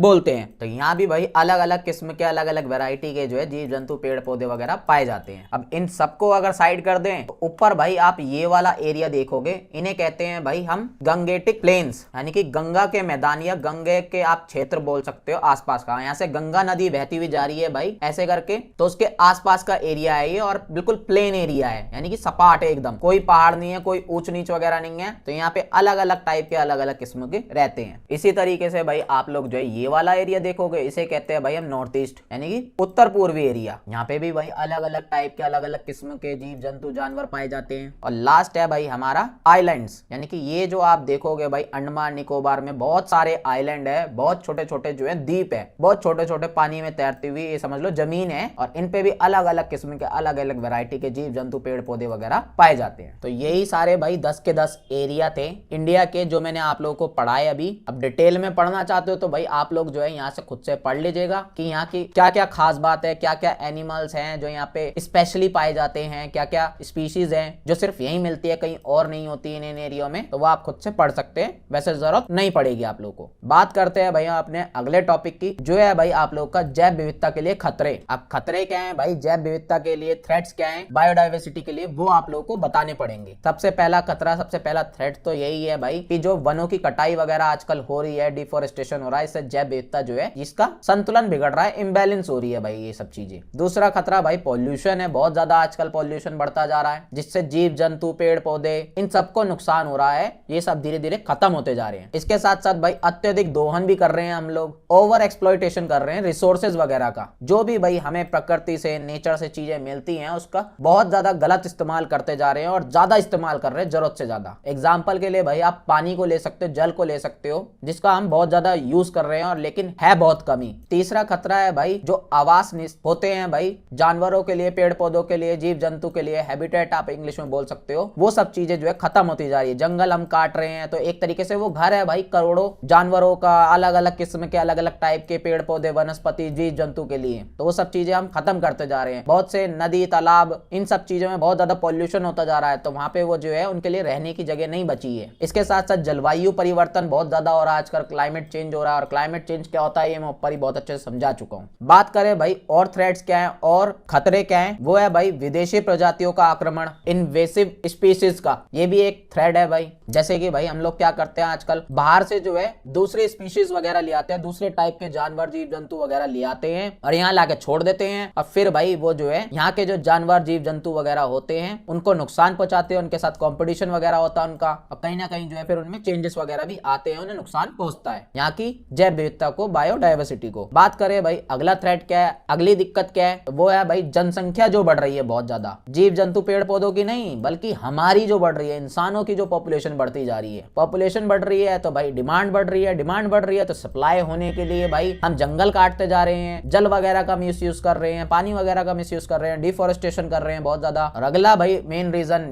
ये है इनको खतरा इस चीज से है कि भाई औद्योगिकरण बढ़ रहा है, नगरीकरण बढ़ रहा है, इंडस्ट्रियलाइजेशन अर्बनाइजेशन बहुत ज्यादा बढ़ता जा रहा है, जिस वजह से जंगल वंगल कटते जा रहे हैं, नदियां सूखती होती जा रही हैं, जो नेचुरल रिसोर्सेज है वो खत्म होते जा रहे हैं या उनका पॉल्यूशन होता जा रहा है। तो यही सारे भाई थ्रेट्स थे, यही सारे खतरे थे बायोडाइवर्सिटी के लिए, जैव विविधता के लिए। बात करते हैं भाई आप लोग के लास्ट टॉपिक की, जो है भाई भारत में लुप्त प्राय या स्थानीय प्रजाति। इंग्लिश में बोले तो भाई endangered and endemic species in India. Simply समझाऊं तो भारत में भाई कुछ स्पीशीज या कुछ प्रजातियां, कुछ पेड़ पौधों की, जानवरों की कुछ किस्म ऐसी हैं जो भाई खत्म होने की कगार पे हैं या खत्म हो चुकी हैं। तो उसको भाई डिवाइड करके जो है यहाँ पे पढ़ाया गया है। जैसे कि कुछ प्रजातियां जो होती हैं वो भाई खत्म होने की कगार पे हैं, उनको खतरा है, तो उन्हें भाई हम रखते हैं वल्नरेबल कैटेगरी में, असुरक्षित कैटेगरी में। दूसरी भाई कुछ ऐसी प्रजातियां होती हैं जो बहुत ही रेयर पाई जाती हैं, पूरी दुनिया में कहीं और नहीं है, सिर्फ और सिर्फ भारत में ही मिलती हैं ऐसी स्पीशीज, तो उन्हें हम रेयर स्पीशीज या दुर्लभ प्रजातियां बोलते हैं। और जो इंटरमीडिएट प्रजातियां होती है, मध्यवर्ती प्रजातियां होती हैं, ये कुछ ऐसे स्पीशीज है, ऐसी प्रजाति हैं जो भाई पूरी तरीके से खत्म भी नहीं होंगी और ऐसा भी नहीं है कि बहुत ज्यादा हैं भाई, ये बीच वाले हैं भाई। और चौथी कैटेगरी है भाई थ्रेटनेड कैटेगरी या थ्रेटनेड आप स्पीशीज बोल सकते हो, लुप्त प्राय प्रजातियां बोल सकते हो, यानी कि वो प्रजातियां, वो जानवर, वो पेड़ पौधों की किस्म, वो वैरायटी जो भाई खत्म होने की कगार पे है। आने वाले कुछ सालों में वो चीज खत्म हो जाएगी, फिर आप लोगों को देखने के लिए नहीं मिलेगी। आई होप आप लोगों को जो है बहुत अच्छे सारी चीजें समझ में आ गई होंगी। अब बात करते हैं भाई आप लोग के 14th चैप्टर की। इस चैप्टर का नाम है भाई आप लोग का जैव विविधता और उसका संरक्षण। इंग्लिश में बोले तो भाई बायोडाइवर्सिटी एंड इट्स कंजर्वेशन। अब पिछले चैप्टर में भाई जैव विविधता का, बायोडाइवर्सिटी का मतलब बहुत अच्छे से मैंने आप लोगों को समझा दिया है, तो दोबारा समझाने की जरूरत मेरे को नहीं लगता पड़ेगी। अभी जो आप लोगों का टॉपिक है वो है भाई आप लोगों का जैव विविधता का संरक्षण की आवश्यकता क्यों है, जरूरत क्या है भाई जैव विविधता को संरक्षित करने की, उसे सेव करने की, नीड बतानी है भाई आप लोगों को कंजर्वेशन ऑफ बायोडाइवर्सिटी की। अब अगर भाई मैं आप लोगों से पूछूं कि तुम्हें भाई किससे सेफ्टी चाहिए, किससे बचाया जाए तुम्हें, तो तुम भाई क्या करोगे, अपने खतरे ही तो बताओगे, अपने जो भी थ्रेट्स होंगे उन्हीं तो बताओगे। तो ऐसे ही भाई आप लोगों को जो मैं खतरे जैव विविधता के, बायोडाइवर्सिटी के जो थ्रेट्स पढ़ा चुका हूं ऊपर ही, वही आप लोगों को यहाँ पे बता दे देने हैं। अगर आप लोगों से ये टॉपिक एग्जाम में पूछा जाता है तो कुछ अलग नहीं है, सारी वही बातें हैं, बस घुमा फिरा के बार बार पूछ लेते हैं लोग। जो मेन टॉपिक है आप लोगों का वो ये है जिसमें भाई आप लोगों को जैव विविधता के संरक्षण के तरीके बताने हैं, मेथड्स बताने हैं भाई बायोडाइवर्सिटी कंजर्वेशन की। बात करते हैं भाई पहले तरीके की। पहला तरीका है भाई स्वयं स्थान संरक्षण, इन सिटू कंजर्वेशन। क्या मतलब होता है इसका? इसका सिंपल मतलब ये होता है कि भाई जहाँ पे जीव जंतु, पेड़ पौधे, वनस्पतियां वगैरह रहते हैं, जहाँ पे वो नेचुरली ग्रो हुए हैं, उसी एरिया में, उसी जगह पर ही उन्हें जो है प्रोटेक्ट किया जाए, उनको संरक्षित किया जाए, उनका कंजर्वेशन किया जाए, तो इसको हम बोलते हैं स्वयं स्थान संरक्षण, इन सिटू कंजर्वेशन। और अगर भाई उन्हें इन जगह से निकाल कर, जहाँ पे वो ग्रो हुए हैं नेचुरली, जहाँ पे वो पले बड़े हुए हैं, इन जगह से निकाल कर किसी और जगह पे ले जाकर उन्हें जो है कंजर्वेशन किया जा रहा है, उनका संरक्षण किया जा रहा है, उनका प्रोटेक्शन किया जा रहा है, तो उसे कहते हैं भाई हम बाह्य स्थान संरक्षण, एक्स सिटू कंजर्वेशन। तो दोनों मेथड भाई आप लोगों को समझ में आ गए होंगे। बेसिकली ये दो ही मेथड होते हैं संरक्षण के, कंजर्वेशन के, बाकी जो है इसी के अंडर में आते हैं। तो कभी कभी एग्जाम में इन दोनों के बारे में सेपरेटली पूछ लेता है, या डायरेक्टली भाई ज्यादा नंबर का क्वेश्चन दे देगा, तो आप लोगों को ये सारे मेथड स्टेप बाय स्टेप बताने होंगे, जिसमें से दो तो मैं आप लोगों को अच्छे से एक्सप्लेन कर दिया। बात करते हैं भाई तीसरा मेथड क्या है। तीसरा मेथड है भाई राष्ट्रीय उद्यान बनाना, नेशनल पार्क्स बनाना। मैंने आप लोगों को ऊपर भाई एक लॉ पढ़ाया था एनवायरमेंट से रिलेटेड, जिसका नाम था भाई वन्य जीव संरक्षण अधिनियम 1972। इंग्लिश में बोले तो भाई वाइल्ड लाइफ प्रोटेक्शन एक्ट 1972। तो ये जो लॉ है, ये जो कानून है, इसी के अंडर में भाई जैव विविधता को बचाने के लिए, बायोडाइवर्सिटी का कंजर्वेशन करने के लिए राष्ट्रीय उद्यान या नेशनल पार्क्स वगैरह जो है बनाए जाते हैं। और ऐसे जो पार्क्स होते हैं भाई, उनमें लकड़ी तुम नहीं काट सकते, या पशु वगैरह नहीं चरा सकते हो, या कोई भी खेती बाड़ी वगैरह जो है नहीं कर सकते हो। ये सब चीजें बैन होती है भाई। वहाँ पे ग्रेजिंग वगैरह कराना, एग्रीकल्चर वगैरह कराना, ये सब चीजें बैन होती है, मना होती है पूरी तरीके से। चौथा तरीका है भाई अभ्यारण्य बना लो, वाइल्ड लाइफ सेंचुरी आपने सुना होगा। जो नेशनल पार्क्स होते हैं ना, जो राष्ट्रीय उद्यान जो होते हैं, उसी का ही समझ लो एक तरीके से छोटा वर्जन है। इनमें भाई हर टाइप के जानवर नहीं रहते हैं जो वाइल्ड लाइफ सेंचुरी होती है। इसमें कुछ स्पेसिफिक जानवरों को रखा जाता है, कुछ स्पेसिफिक स्पीशीज को ही कंजर्वेशन किया जाता है, उनका संरक्षण किया जाता है। जैसे कि भाई चीता हो गया, शेर हो गया, मगरमच्छ हो गया, कुछ स्पेसिफिक ही जानवर यहाँ पे होते हैं, कुछ ही प्रजाति यहाँ पे होती हैं। एक होता है भाई हमारा बायोस्फीयर रिजर्व, ये भी एक तरीका है भाई संरक्षण करने का, कंजर्वेशन करने का। बेसिकली भाई बायोस्फीयर रिजर्व होता क्या है, ये भी एक तरीके से एक एरिया होता है जिसमें भाई जीव जंतु वगैरह को सबको जो है संरक्षित किया जाता है, उनका कंजर्वेशन किया जाता है। और यहाँ पे भाई अनुसंधान वगैरह भी होता है, यानी कि रिसर्च वगैरह भी चलती है। यहाँ पे एजुकेशन पर्पस के लिए भी इसे यूज किया जाता है और पर्यावरण को संरक्षण करने के लिए तो यूज करते ही हैं भाई इसे, एनवायरमेंटल को कंजर्वेशन के लिए यूज होता ही है ये चीज। अगला है भाई हमारा जैव मंडल आगार नेशनल बायोस्फीयर रिजर्व। जो बायोस्फीयर होते हैं ना, उसी का ही भाई एक तरीके से बड़ा वर्जन मान लो। इसकी जो शुरुआत हुई थी भाई भारत में वो हुई थी 1986 में, और इसका भी भाई सेम पर्पस ही होता है, एजुकेशन पर्पस, रिसर्च पर्पस या एनवायरमेंट को कंजर्वेशन करने का, पर्यावरण को बचाने का पर्पस। इसी वजह से जो है इन्हें बनाया जाता है। बात करें भाई भारत में जो है 10 मेन नेशनल बायोस्फीयर रिजर्व के नाम मैंने आप लोगों को यहाँ पे लिख दिए हैं। आप पढ़ना चाहो पढ़ लीजिएगा, अदरवाइज कोई जरूरत नहीं है याद रखने की, इतना डेटा आप कहाँ याद रखोगे। अगला जो तरीका है वो है भाई स्थानांतरण, ट्रांसलोकेशन। बेसिकली भाई ये वो मेथड है, इसमें क्या होता है, मान लो भाई कि भारत है, भारत में भाई टाइगर जो है वो खत्म होते जा रहे हैं। ऐसे में जो है किसी दूसरे देश से जहाँ पे भाई टाइगर वगैरह बहुत पाए जाते हैं, अच्छे खासे हैं वहाँ पे टाइगर, तो वहां से जो है टाइगरों को उठा के लिया जाएगा, उनका ट्रांसफर किया जाएगा इंडिया के अंदर,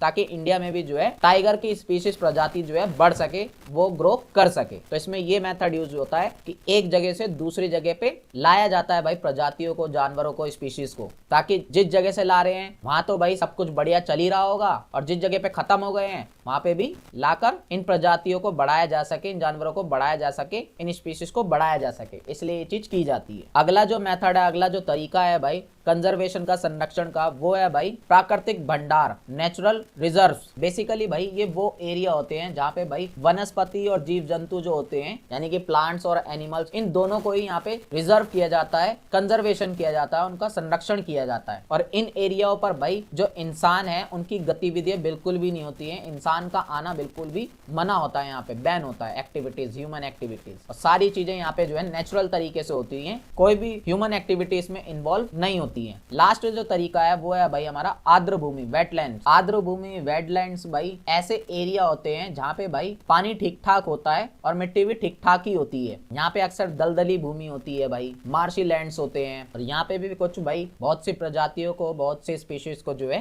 कंजर्वेशन किया जाता है, संरक्षित किया जाता है। तो यही सारे तरीके थे जैव विविधता को सुरक्षित करने के लिए, बायोडाइवर्सिटी के कंजर्वेशन के लिए। अब अगला जो टॉपिक है वो है भाई आप लोग का जैव विविधता के सक्रिय स्थान, या हम बोले बायोडाइवर्सिटी हॉटस्पॉट। इसके बारे में ऑलरेडी मैं आप लोगों को ऊपर पढ़ा ही चुका हूँ कि हॉटस्पॉट्स क्या होते हैं, कौन कौन से हैं भारत के अंदर, बहुत अच्छे से मैंने आप लोगों को ऊपर ही समझा दिया है, तो दोबारा आप लोगों को पढ़ने की कोई जरूरत जो है नहीं है। इंपॉर्टेंट जो है वो ये है भाई आप लोगों के लिए IUCN रेड लिस्ट, लाल सूची आप कह सकते हो इसे हिंदी में। अब पहले तो भाई ये IUCN का पूरा नाम क्या है, international union for conservation of nature. Hindi में बोले तो भाई अंतरराष्ट्रीय प्रकृति संरक्षण संघ। ये एक तरीके का भाई संगठन है, यूनियन है, जिसका काम है कि भाई जो पूरी दुनिया का भाई नेचर है, प्रकृति है, उसका कंजर्वेशन करे, उसका संरक्षण करे। इसकी जो स्थापना की गई थी ये भाई 1948 में की गई थी। ये भाई पूरी दुनिया में जो है नेचर को देखता है, नेचर में भाई कौन कौन सी स्पीशीज वगैरह खत्म हो रही हैं उन पे गौर करते हैं, कैसे भाई ये उन सब चीजों को बचा सकते हैं, उन सब चीजों पे काम करते हैं। और ये भाई एक लिस्ट भी तैयार करता है जिसे हम कहते हैं रेड लिस्ट, यानी कि पूरी एक सूची बनाता है, लिस्ट बनाता है सारी प्रजातियों की, सारी स्पीशीज की, जिनमें से 6 भाई आप लोगों को मेनली याद रखनी है। पहली है भाई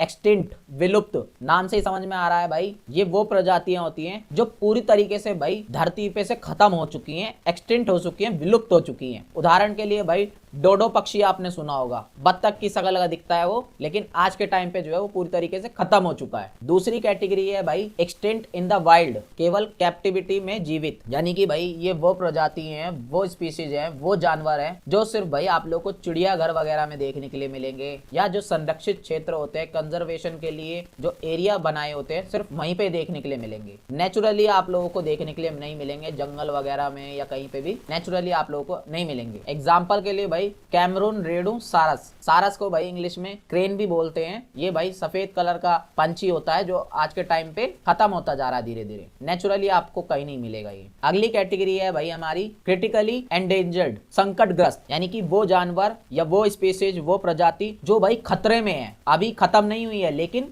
आने वाले कुछ सालों में वो खत्म हो सकती है, एंडेंजर्ड हो सकती है। एग्जाम्पल के लिए भाई बंगाल टाइगर्स। अगली कैटेगरी है भाई हमारी एंडेंजर्ड, यानी कि भाई इसमें वो जानवर, वो स्पीशीज आती है इस कैटेगरी में जो भाई खत्म तो हो सकती है लेकिन खत्म होने में अभी उन्हें थोड़ा लंबा समय लगेगा। एग्जाम्पल के लिए एशियाई हाथी, खत्म तो हो सकते हैं लेकिन अभी थोड़े लंबे टाइम तक चलेंगे। अगली कैटेगरी है भाई हमारी वुल्नरेबल, संवेदनशील। इसमें वो जानवर, वो स्पीशीज, वो प्रजातियां आती हैं जो भाई इन फ्यूचर खतरे में आ सकते हैं, इन फ्यूचर वो खत्म हो सकते हैं अगर उनका भाई अभी से प्रोटेक्शन नहीं हुआ, कंजर्वेशन नहीं हुआ, उनको संरक्षित नहीं किया गया तो। जैसे कि भाई गेंडा आपने देखा होगा, अभी तो ठीक ठाक मस्त है लेकिन आने वाले टाइम में अगर इसका हमने कंजर्वेशन नहीं करा, संरक्षण नहीं करा तो वो खत्म हो जाएगा। अगली है भाई कैटेगरी नियर थ्रेटनेड, लगभग संकटग्रस्त, यानी कि इसमें भाई वो जानवर, वो स्पीशीज, वो प्रजातियां आती हैं जो भाई संकट में तो नहीं है, खत्म तो नहीं होने वाली लेकिन उनकी संख्या जो है बहुत ज्यादा कम है, उनकी क्वांटिटी बहुत कम है और धीरे धीरे और कम होती जा रही है। और लास्ट है भाई इसमें लीस्ट कंसर्न, सुरक्षित, यानी कि वो जानवर, वो प्रजाति जो भाई पूरी तरीके से सुरक्षित है, उन्हें किसी भी टाइप का कोई खतरा नहीं है, हमेशा वो बने रहेंगे इस धरती पे। एग्जाम्पल के लिए कुत्ते और गायें वगैरह जो है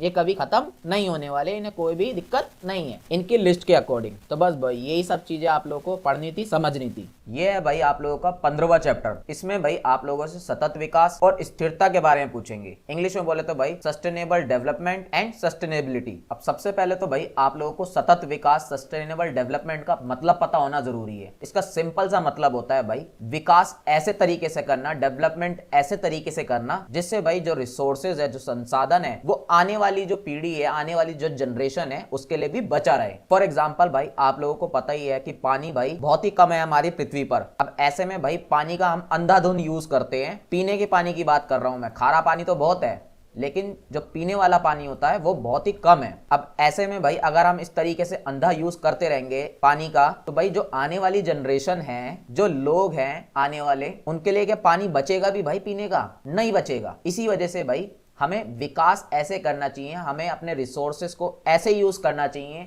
चीजों को ऐसे इस्तेमाल करना चाहिए कि भाई वो चीजें आने वाले जनरेशन के लिए भी बच रहे, आने वाले लोगों के लिए भी बची रहे। इसी को हम कहते हैं सतत विकास या सस्टेनेबल डेवलपमेंट। अभी सतत विकास की भाई पहले बिल्कुल भी बात नहीं करी जाती थी लेकिन 1960 के दशक में भाई धीरे धीरे जो है इसकी बातें उठनी शुरू हो गई पूरे वर्ल्ड में कि हाँ भाई जो सारे लोग विकास करने में लगे पड़े हैं, सभी देश अपना डेवलपमेंट करने में लगे पड़े हैं, तो डेवलपमेंट कुछ ऐसे तरीके से होना चाहिए कि भाई आने वाली पीढ़ी के लिए भी रिसोर्सेज बचे रहे। अब फिर जाके भाई 1987 में एक रिपोर्ट आई थी, उस रिपोर्ट का नाम था भाई हमारा साझा भविष्य, आर कॉमन फ्यूचर। इस रिपोर्ट में भाई सतत विकास, सस्टेनेबल डेवलपमेंट जो है उसकी पूरी डेफिनेशन दी गई थी और उस डेफिनेशन को ही भाई आज के टाइम पे माना जाता है। सभी देश उसी डेफिनेशन को, उसी परिभाषा को फॉलो करते हैं। वो डेफिनेशन क्या थी जो मैंने अभी आप लोगों को बताया, सतत विकास का मतलब वही है। अब ये सतत विकास के कुछ उदाहरण देख लें, एग्जाम्पल्स देख लेते हैं, यानी कि सतत विकास हम कैसे कर सकते हैं। तो सौर ऊर्जा और पवन ऊर्जा को बना के हम सतत विकास कर सकते हैं। अब ये सतत विकास, सस्टेनेबल डेवलपमेंट जो है भाई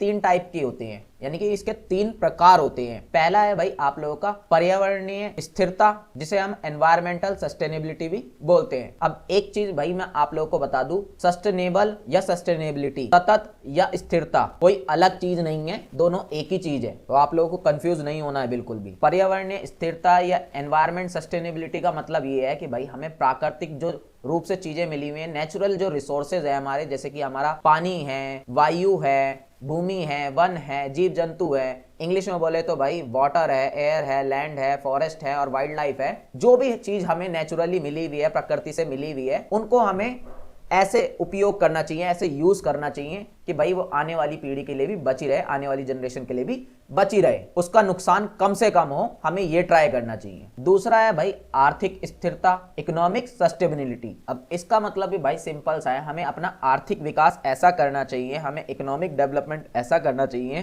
कि भाई गरीबी जिससे कम हो, ज्यादा से ज्यादा उससे जॉब जनरेट हो, रोजगार मिले लोगों को, और अमीर ज्यादा अमीर ना बन जाए, गरीब ज्यादा गरीब ना हो जाए, सभी जो लोग हैं समाज में, सोसाइटी में, उन सब में बैलेंस बना रहे, वो सब इक्वली अपनी जिंदगी जी पाए, अच्छी लाइफ जी पाए, इस तरीके से हमें इकोनॉमिक डेवलपमेंट करना चाहिए, आर्थिक विकास करना चाहिए। बात करें सामाजिक स्थिरता, सोशल सस्टेनेबिलिटी, तो इसका मतलब यही है कि जो भाई एक समाज होता है, एक सोसाइटी होती है, उसमें जितने भी लोग रहते हैं उन सबको भाई समानता मिलनी चाहिए, इक्वालिटी मिलनी चाहिए, सबके साथ न्याय होना चाहिए, जस्टिस होना चाहिए और सबकी भलाई होनी चाहिए, सबका वेलफेयर होना चाहिए, सबको सारी फैसिलिटी मिलनी चाहिए। जो बेसिक फैसिलिटी है वो सारी फैसिलिटी सबको मिलनी चाहिए। लाइक भाई एजुकेशन है, सबको मिलनी चाहिए, हेल्थ फैसिलिटी है, स्वास्थ्य जिसे हिंदी में कहते हैं, रोजगार है, सबको मिलना चाहिए, और स्वच्छ वातावरण यानी कि एनवायरनमेंट भी जो है अच्छा मिलना चाहिए, जो आजकल भाई दिल्ली में तो बहुत बुरा हाल है। तो बस भाई ये 3 टाइप के सतत विकास होते हैं, एग्जाम में पूछते हैं तो आप इसे लिख दीजिएगा। अब भाई एक चीज और जान लो आप लोग कि जो सतत विकास हम पढ़ रहे हैं, सस्टेनेबल डेवलपमेंट पढ़ रहे हैं, इसको लेकर भाई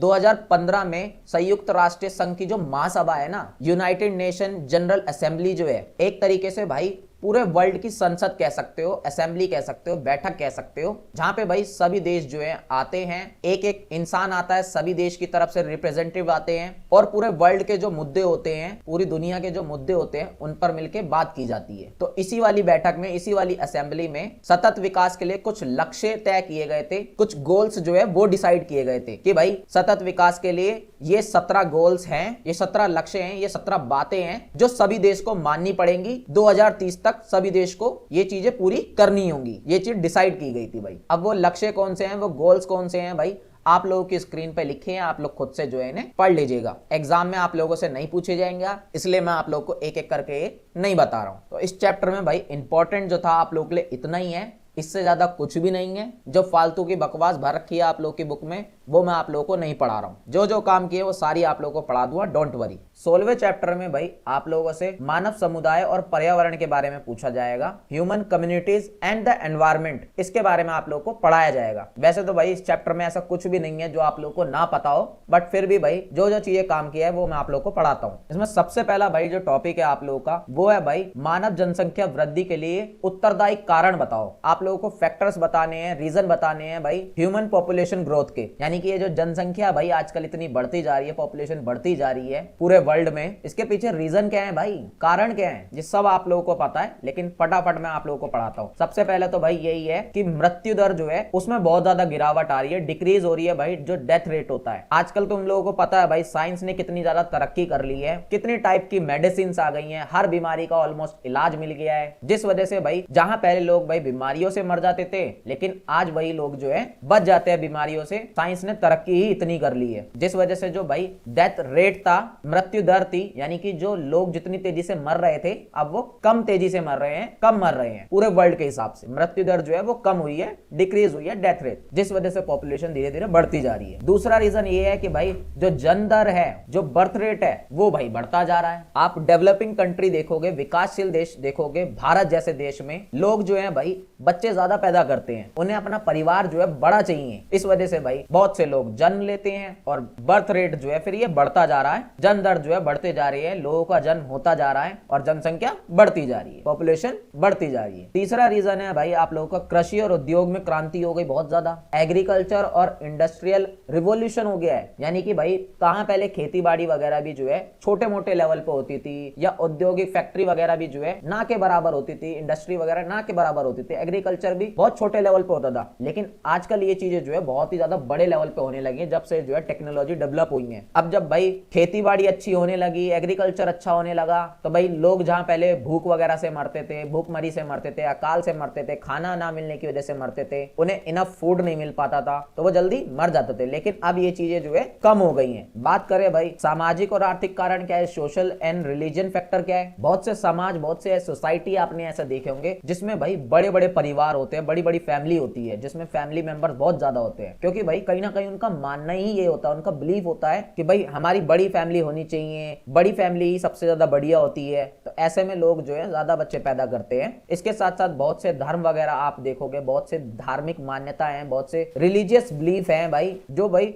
गर्भ निरोध को जो है यूज करना अच्छा नहीं समझते हैं। उनका मानना होता है ये चीजें जो है प्रकृति हमें दे रही है, नेचुरली ये सब चीजें हो रही हैं, तो ये सब चीज में ऐसा नहीं होना चाहिए। बच्चे जो जो है भाई वो ईश्वर का वरदान होते हैं। बहुत से धर्मों में, बहुत से रिलीजन में ये मानना है। बात करें भाई कुछ समाज में, कुछ सोसाइटी में भाई एजुकेशन की भी कमी है, जागरूकता नहीं है, उनके पास अवेयरनेस नहीं है बिल्कुल भी। अगर वो एजुकेटेड होते, पढ़े लिखे होते तो भाई वो फिर बच्चे जो है कम ही पैदा करते। अब बहुत से रीजन भाई ये भी है कि आजकल जो है अर्ली मैरिज हो जाती है, बहुत जल्दी जो है शादी करवा देते हैं बहुत से समाज में, बहुत से सोसाइटी में। और जिस एज में शादी वगैरह होती है आप लोगों को पता है उस एज में क्या है, बच्चे से तो होते हैं भाई, उन्हें अकल नाम की चीज बिल्कुल भी होती नहीं है। तो उन्हें क्या पता क्या सही है उनके लिए, क्या गलत है, तो वो करके बैठ जाते हैं भाई 4-4 5-5, फिर बाद में जाके पछताते हैं। तो यही सारे रीजन थे भाई जो जनसंख्या इतनी तेजी से बढ़ती जा रही है, इंसानों की, ह्यूमंस की पॉपुलेशन बढ़ती जा रही है। अब ये जो पॉपुलेशन बढ़ रही है इससे भाई प्रभाव क्या पड़ रहे हैं, इंपैक्ट क्या पड़ रहे हैं, हो क्या रहा है इससे पूरी दुनिया में। सबसे पहली चीज तो भाई यही हो रही है, जो हमारी प्रकृति है, जो हमारा नेचर है, उस पर बहुत ज्यादा प्रेशर पड़ रहा है, उस पर बहुत ज्यादा दबाव पड़ रहा है। जो प्रकृति हमें चीजें देती है, जैसे कि भाई पानी देती है प्रकृति, जल देती है, भूमि देती है, वन देती है, ऊर्जा देती है, बहुत सारे रिसोर्सेज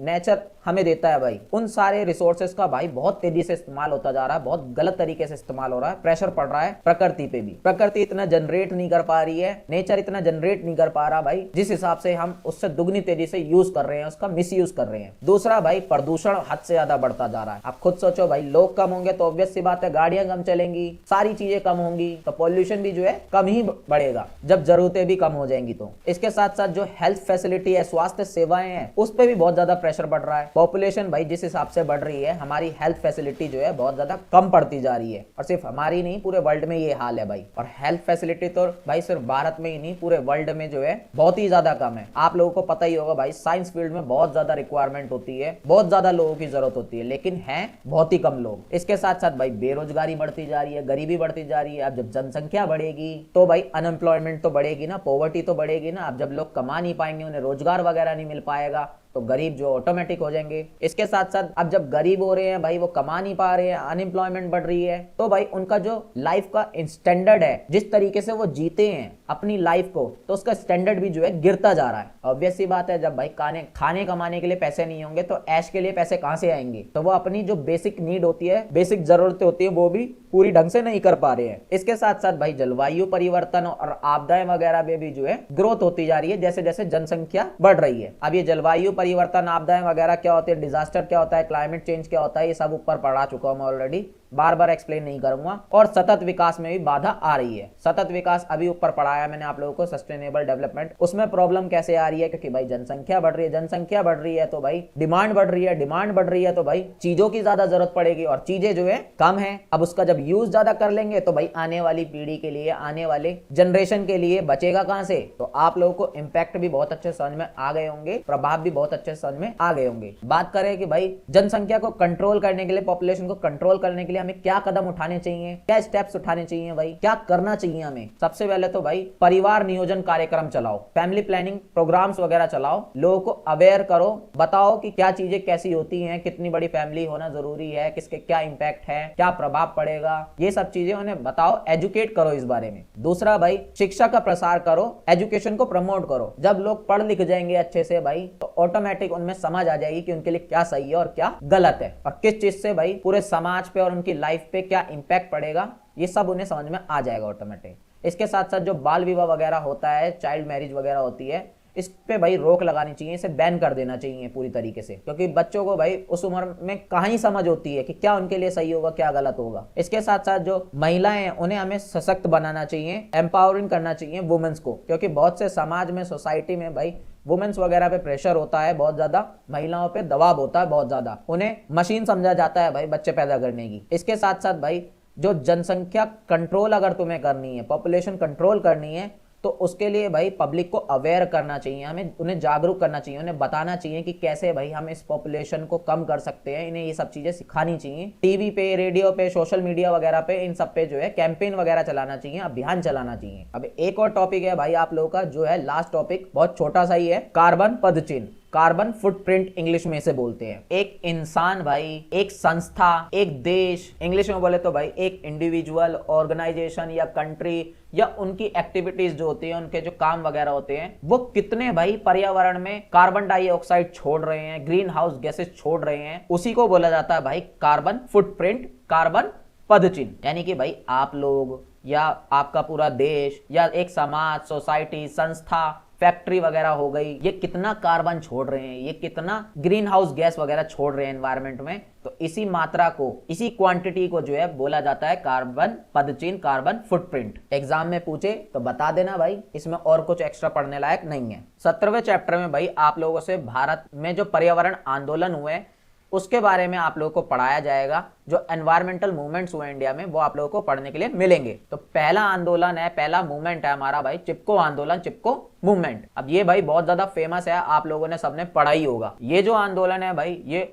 1973 में हुआ था। कहां पे हुआ था भाई? उत्तराखंड में हुआ था। इसके जो मेन लीडर थे, मेन नेता थे, वो थे भाई सुंदरलाल बहुगुणा। बेसिकली हुआ क्या था भाई, जो उत्तराखंड के गांव वाले थे उन्होंने भाई अंगू के जो पेड़ थे उनको काटने के लिए भाई गवर्नमेंट से परमिशन मांगी, ताकि भाई वो खेतीबाड़ी वगैरह के औजार वगैरह बना सके, एग्रीकल्चर के लिए अपने टूल्स वगैरह बना सके। लेकिन गवर्नमेंट ने परमिशन नहीं दी, गवर्नमेंट ने साफ साफ मना कर दिया। दूसरी तरफ भाई एक इलाहाबाद की कंपनी थी जो खेलकूद का सामान बनाती थी, यानी कि स्पोर्ट्स इक्विपमेंट्स बनाती थी, तो उसे भाई गवर्नमेंट ने जो है परमिशन दे दी पेड़ वगैरह काटने की, ताकि वो स्पोर्ट्स के लिए इक्विपमेंट बना सके, खेलकूद का सामान बना सके। अब ऐसे में जब भाई कंपनी के लोग पेड़ वगैरह काटने आए तो भाई जो लोग थे उस गांव के, वो लोग भाई पेड़ को जो है चिपक के खड़े हो गए, हक करके खड़े हो गए, जैसे कि आप अपनी स्क्रीन पे देख सकते हो। इसी तरीके से उन लोगों ने पेड़ को गले लगा लिया, इसी वजह से इसका नाम पड़ा चिपको आंदोलन। वो चिपक गए थे। मेनली भाई उस टाइम पे जो है महिलाएं वगैरह थी, वुमेन्स ही थी भाई गांव में, या बुजुर्ग लोग थे, जैसा कि आप अपनी स्क्रीन में देख सकते हो। और जो मेन वुमेन थी, मेन महिला थी, वो थी भाई श्रीमती गोरा देवी, मिसेस गोरा देवी। और इनके साथ साथ भाई 27 और वुमेन थी जो इस आंदोलन में थी, जिन्होंने पेड़ को पकड़ लिया था, उन्हें हक कर लिया था, उनसे चिपक गई थी। तो ये आंदोलन भाई सफल रहा। फिर इन लोगों ने जो है काटने नहीं दिया पेड़ वगैरह को। यही था भाई आप लोगों का चिपको आंदोलन, चिपको मूवमेंट। बात करते हैं भाई आप लोगों के दूसरे आंदोलन की, जो है भाई आप लोगों का अपिको आंदोलन, अपिको मूवमेंट। ये भी भाई चिपको आंदोलन ही है एक तरीके से, क्योंकि इसमें भी क्या हुआ था, पेड़ों को पकड़ के चिपक गई थी महिलाएं, लोग वगैरह जो थे, उन्होंने पेड़ों को हक कर लिया था। बस इतना है कि भाई जो चिपको आंदोलन था वो भाई उत्तर भारत में हुआ था, नॉर्थ इंडिया में हुआ था, और ये जो था ये साउथ इंडिया में हुआ था, दक्षिण भारत में हुआ था। दक्षिण भारत में कहां पे? कर्नाटक में हुआ था। ये कब हुआ था भाई? 1983 में हुआ था, अगस्त में। यह आंदोलन भाई पूरे जो है 38 दिन चलता रहा था। इसमें जो मेन नेता थे, मेन लीडर थे, वो थे भाई पांडुरंग हेगड़े। इनका नाम याद रखना, पेपर में भाई पूछा जा सकता है एमसीक्यूज वगैरह में। बेसिकली भाई ये जो लोग थे गांव के, इन्होंने भाई सर्वे करा आसपास के जंगलों का। इन्हें पता चला कि भाई जंगल जो है वो काटे जा रहे हैं धीरे धीरे करके। ऐसे में भाई जब इन लोगों को पता लगा तो इन्होंने भाई पेड़ों को जो है बचाने के लिए, कटने से पेड़ों को हक कर लिया, उनसे चिपक गए। इसी वजह से भाई इसे जो है चिपको आंदोलन के साथ बोला जाता है, दक्षिण भारत का चिपको आंदोलन भी बोला जाता है। आप लोग अपनी स्क्रीन पे देख सकते हो, इसी तरीके से जो है इन्होंने पेड़ों को पकड़ लिया था, हक कर लिया था, चिपक गए थे। अगला जो आंदोलन है वो है भाई आप लोग का साइलेंट घाटी आंदोलन, साइलेंट वैली मूवमेंट। अब ये साइलेंट वैली क्या है, पहले मैं आप लोगों को दिखा देता हूँ। ये जो आप भाई घाटी देख रहे हो, इसी को बोला जाता है साइलेंट घाटी, साइलेंट वैली, जिसमें भाई दोनों तरफ जो है पहाड़ होते हैं और बीच में जो है सपाट होती है, इसी को वैली बोला जाता है। और ये बीच में आप लोगों को नदी देखने के लिए मिल रही होगी।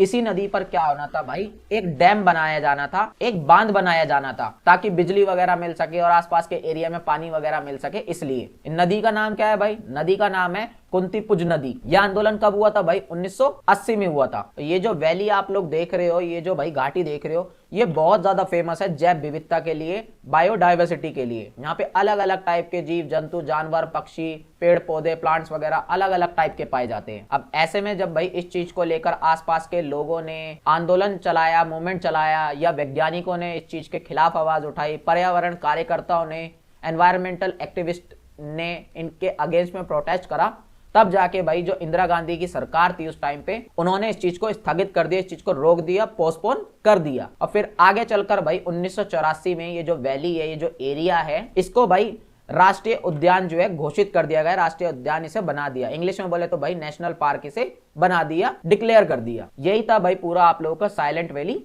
आंदोलन। अब अगला है भाई आप लोगों का राजस्थान का बिश्नोई आंदोलन, या बिश्नोई मूवमेंट ऑफ राजस्थान भी बोल सकते हो। अब ये पहले बिश्नोई क्या है ये समझो। बिश्नोई जो है एक वहां का समुदाय था, एक कम्युनिटी थी, जो भाई प्रकृति से, नेचर से जो है बहुत ज्यादा प्यार करते हैं। अब ऐसे में भाई बात है ये 1730 की। 1730 में भाई जोधपुर में एक राजा थे, जो थे भाई राजा जय सिंह। इन्हें भाई अपने महल वगैरह में जो है लकड़ी का काम वगैरह कराना था। उसके लिए भाई इन्होंने जो है लकड़ी काटने के लिए अपने कर्मचारियों को भेज दिया, अपने वर्कर वगैरह को भेज दिया कि जाओ भाई लकड़ी वगैरह काट के लेकर आओ। अब ऐसे में भाई जो बिश्नोई कम्युनिटी के लोग थे उन्होंने इस चीज के खिलाफ आवाज उठाई। उन्होंने सैनिकों को, वर्कर्स को रोकने की कोशिश करी, लेकिन सैनिक और वर्कर्स जो है वो नहीं रुके। सोल्जर्स जो थे राजा के वो नहीं रुके। तो जो अमृता देवी थी, ये नाम है भाई अमृता देवी, इन्होंने भाई जब देखा कि सैनिक नहीं मान रहे ऐसे, तो इन्होंने भाई पेड़ को जो है अपने आप से चिपका लिया, पेड़ को हक कर लिया। लेकिन भाई जो सैनिक थे, जो सोल्जर्स थे, जो कर्मचारी थे, वर्कर्स थे, वो फिर भी नहीं रुके।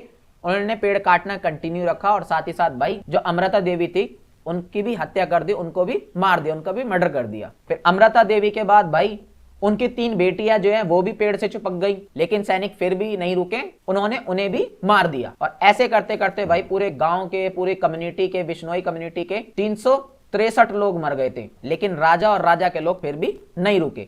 आप लोग भाई इस पिक्चर में जो है देख सकते हो अपनी स्क्रीन में। यही था भाई पूरा आप लोगों का राजस्थान का बिश्नोई मूवमेंट या आंदोलन आप बोल सकते हो। अब जो लास्ट भाई आप लोगों का आंदोलन है वो है भाई आप लोगों का नर्मदा बचाओ आंदोलन। इंग्लिश में बोले तो भाई सेव नर्मदा मूवमेंट। अब नर्मदा क्या है भाई, आप सबको पता है नर्मदा जो है एक नदी है जो भाई गुजरात, महाराष्ट्र और मध्य प्रदेश से होती हुई जाती है, बहती है। अब जो पंडित जवाहरलाल नेहरू थे, हमारे देश के फर्स्ट प्राइम मिनिस्टर जो थे, उन्होंने भाई इस नदी पे जो है एक डैम बनवाया था, एक बांध बनवाया था, जिसका नाम था भाई सरदार सरोवर बांध। और ये भारत का सबसे बड़ा दूसरा बांध है, यानी कि दूसरे नंबर पे आता है भाई बड़े के मामले में ही। इसकी जो ऊंचाई है ना भाई वो 163 मीटर थी। अब ऐसे में भाई जब बांध बना, ये डैम जब बना था तब तो कोई दिक्कत नहीं हुई, लेकिन टाइम टू टाइम जब भाई ये बांध बन गया उसके बाद दिक्कत आनी शुरू हुई।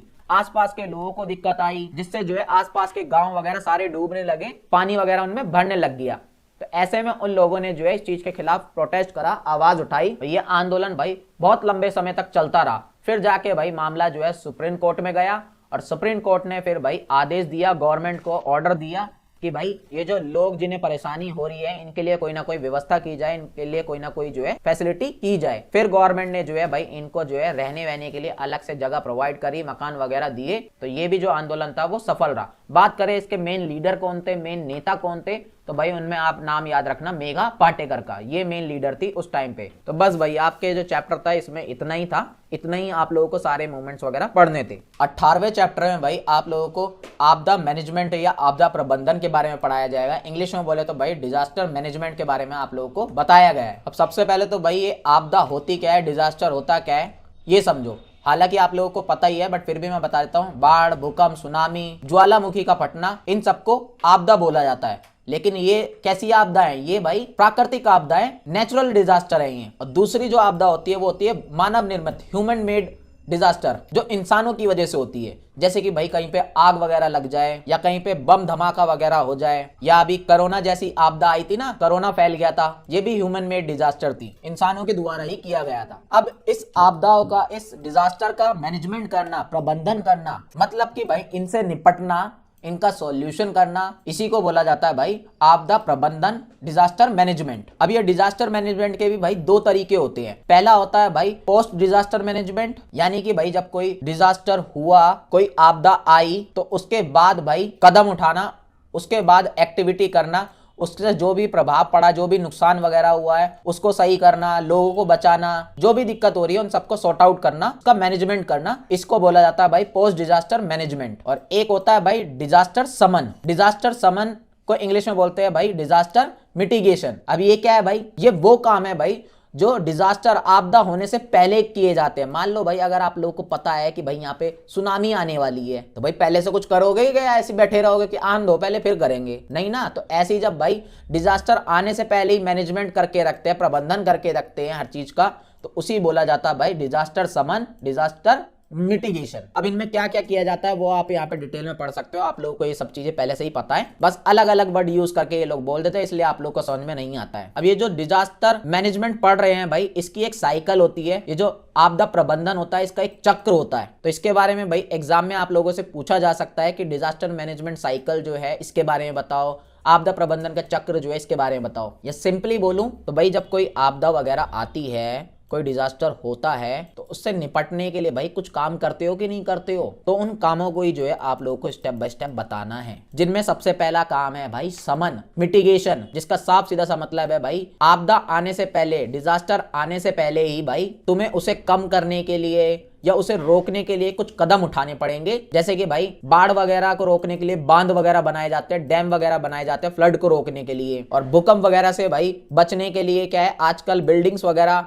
इस टाइप की बनाई जाती हैं कि भाई भूकंप वगैरह को झेल सके। इसी तरीके से भाई अगर भूस्खलन को रोकना है, भूस्खलन को इंग्लिश में बोलते हैं भाई लैंडस्लाइडिंग, अगर इन चीजों को रोकना है तो इसके लिए भाई हमें वृक्ष रोपण करना पड़ेगा, पेड़ उगाने पड़ेंगे, प्लांटिंग करनी पड़ेगी ट्रीज की। तो इस तरीके के जो काम होते हैं जो डिजास्टर से पहले करने होते हैं, इन्हीं को हम समन या मिटिगेशन बोलते हैं। तो सबसे पहले तो यही करना होता है। फिर भाई दूसरा स्टेप आता है हमारा तत्परता, प्रिपेयर्डनेस, यानी कि भाई इस स्टेप में क्या करना होता है, जो आपदा है, जो डिजास्टर है, उससे निपटने के लिए प्लानिंग वगैरह की जाती है अच्छे से। इसके साथ साथ ट्रेनिंग वगैरह भी की जाती है, जो लोग हैं उन्हें ट्रेन वगैरह किया जाता है कि भाई इस मोमेंट पे तुम्हें क्या करना है, कैसे करना है, ये पूरी ट्रेन वगैरह किया जाता है। उनको प्रैक्टिस कराई जाती है, ड्रिल वगैरह कराई जाती है, ये सारी चीजें होती हैं ताकि जब एक्चुअल में आपदा आए, डिजास्टर आए, तो उसको अच्छे से मैनेजमेंट कर पाए, उसका अच्छे से प्रबंधन कर पाए। इसके बाद आता है भाई अगला स्टेप प्रतिक्रिया, रिस्पॉन्स। अब जब भाई आपदा आ जाती है, डिजास्टर आ जाता है कोई भी, तो उसके बाद तुरंत कोई काम करना होता है ना, लोगों को बचाना होता है,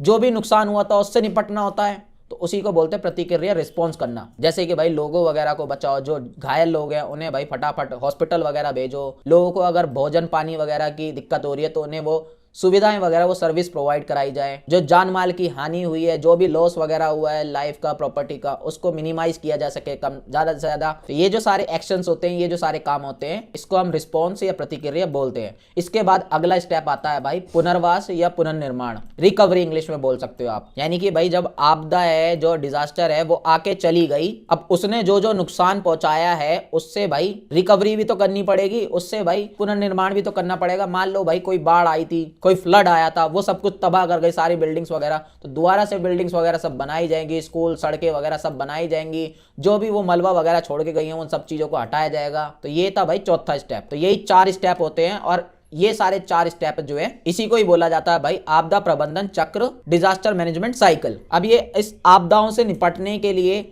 एक डिपार्टमेंट भी तो होना जरूरी है। इन डिजास्टर से निपटने के लिए एक अथॉरिटी, एक प्राधिकरण या एक संगठन होना भी तो जरूरी है। जैसे कि भाई क्या होता है भाई, हमारी सेफ्टी का काम किसका है, पुलिस का है, तो पुलिस क्या है, एक डिपार्टमेंट हो गई, अथॉरिटी हो गई। इसी तरीके से भाई ये आपदा जो प्रबंधन है, डिजास्टर मैनेजमेंट है, इसके लिए भी तो कोई अथॉरिटी होना जरूरी है, तो उसका नाम है भाई राष्ट्रीय आपदा प्रबंधन प्राधिकरण। इंग्लिश में बोले तो भाई नेशनल डिजास्टर मैनेजमेंट अथॉरिटी। इसका जो अध्यक्ष होता है, जो मेन चेयरमैन होता है, वो होता है भाई प्राइम मिनिस्टर, प्रधानमंत्री। और जितने भी भाई अभी तुमने सारे डिजास्टर मैनेजमेंट पढ़ा है ऊपर कि कैसे होता है, क्या क्या करना होता है, क्या क्या स्टेप्स को फॉलो करना होता है, वो सारे काम किसके हैं, वो सब इसी के अंडर में आते हैं, इसी डिपार्टमेंट के अंडर में आते हैं। तो इसके बारे में और कुछ जानना भाई आप लोगों को जरूरी नहीं है। वही सारे भाई मैनेजमेंट जो साइकिल पढ़ी है हमने, डिजास्टर मैनेजमेंट साइकिल या आपदा प्रबंधन चक्र जो है, वही जो है करता है ये अथॉरिटी, ये डिपार्टमेंट। अब आगे है भाई आप लोगों का, भारत में जो भी आपदाएं वगैरह आती हैं, जो भी भाई डिजास्टर आती हैं इंडिया में, जैसे कि भाई बाढ़ हो गई, भूकंप हो गई, सुनामी हो गई, तो उनके कारण बताने होंगे आपको, प्रभाव बताने होंगे, या शमन के उपाय बताने होंगे, यानी कि बचने के तरीके बताने होंगे, मैनेजमेंट के तरीके बताने होंगे, कॉजेस क्या है, इफेक्ट क्या है, मिटिगेशंस के,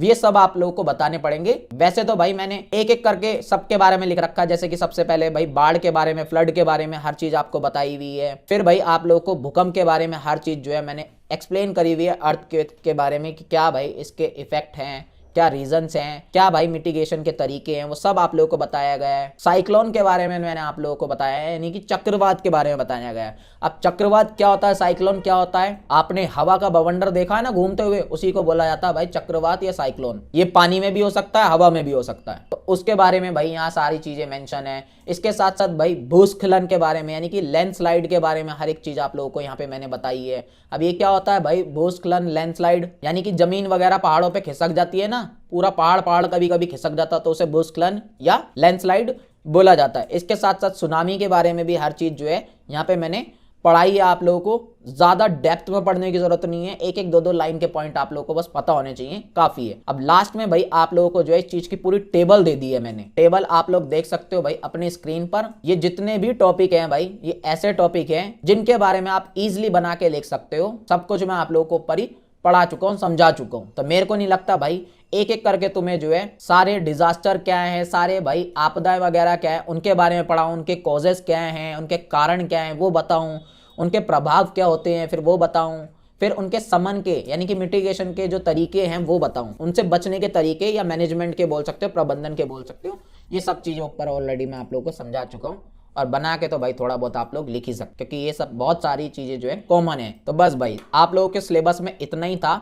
जो आप लोगों का 19वां चैप्टर है भाई, उस चैप्टर में जो है कुछ भी नहीं है। आप लोगों से सर्वे वगैरह करवाया जाएगा, सर्वेक्षण करवाया जाएगा, यानी कि एक तरीके से प्रैक्टिकल वर्क है वो। एसयूएल के बच्चों को तो नहीं करना है कोई भी, लेकिन उसमें जो है 19वें चैप्टर में सारा प्रैक्टिकल वर्क के बारे में दे रखा है कि कैसे कैसे क्या क्या तुम लोगों को करना है। तो उससे भाई एग्जाम में कोई भी क्वेश्चन वगैरह नहीं आएगा, इस चीज की गारंटी मैं लेता हूँ, क्योंकि उसमें पढ़ाया कुछ गया ही नहीं है भाई, तो क्वेश्चन कहां से आएगा। तो यहाँ पे आप लोगों का कंप्लीट सिलेबस जो है खत्म होता है। यही सिलेबस आप लोगों को पढ़ के जाना है, मैं गारंटी दे देता हूँ, इससे बाहर कुछ नहीं आएगा। नोट्स को भाई एक बार जरूर पढ़ लेना, नोट्स का लिंक नीचे डिस्क्रिप्शन में मिल जाएगा, अदरवाइज व्हाट्सएप पे कांटेक्ट करके भी आप लोग नोट्स खरीद सकते हो। चैनल को सब्सक्राइब करना, वीडियो को लाइक करना, एक प्यारा सा कमेंट जरूर छोड़ जाना हमारी मोटिवेशन के लिए, और हमारा Telegram group, WhatsApp channel, Instagram channel भी ज्वाइन करना मत भूलिएगा। मिलते हैं नेक्स्ट वीडियो में।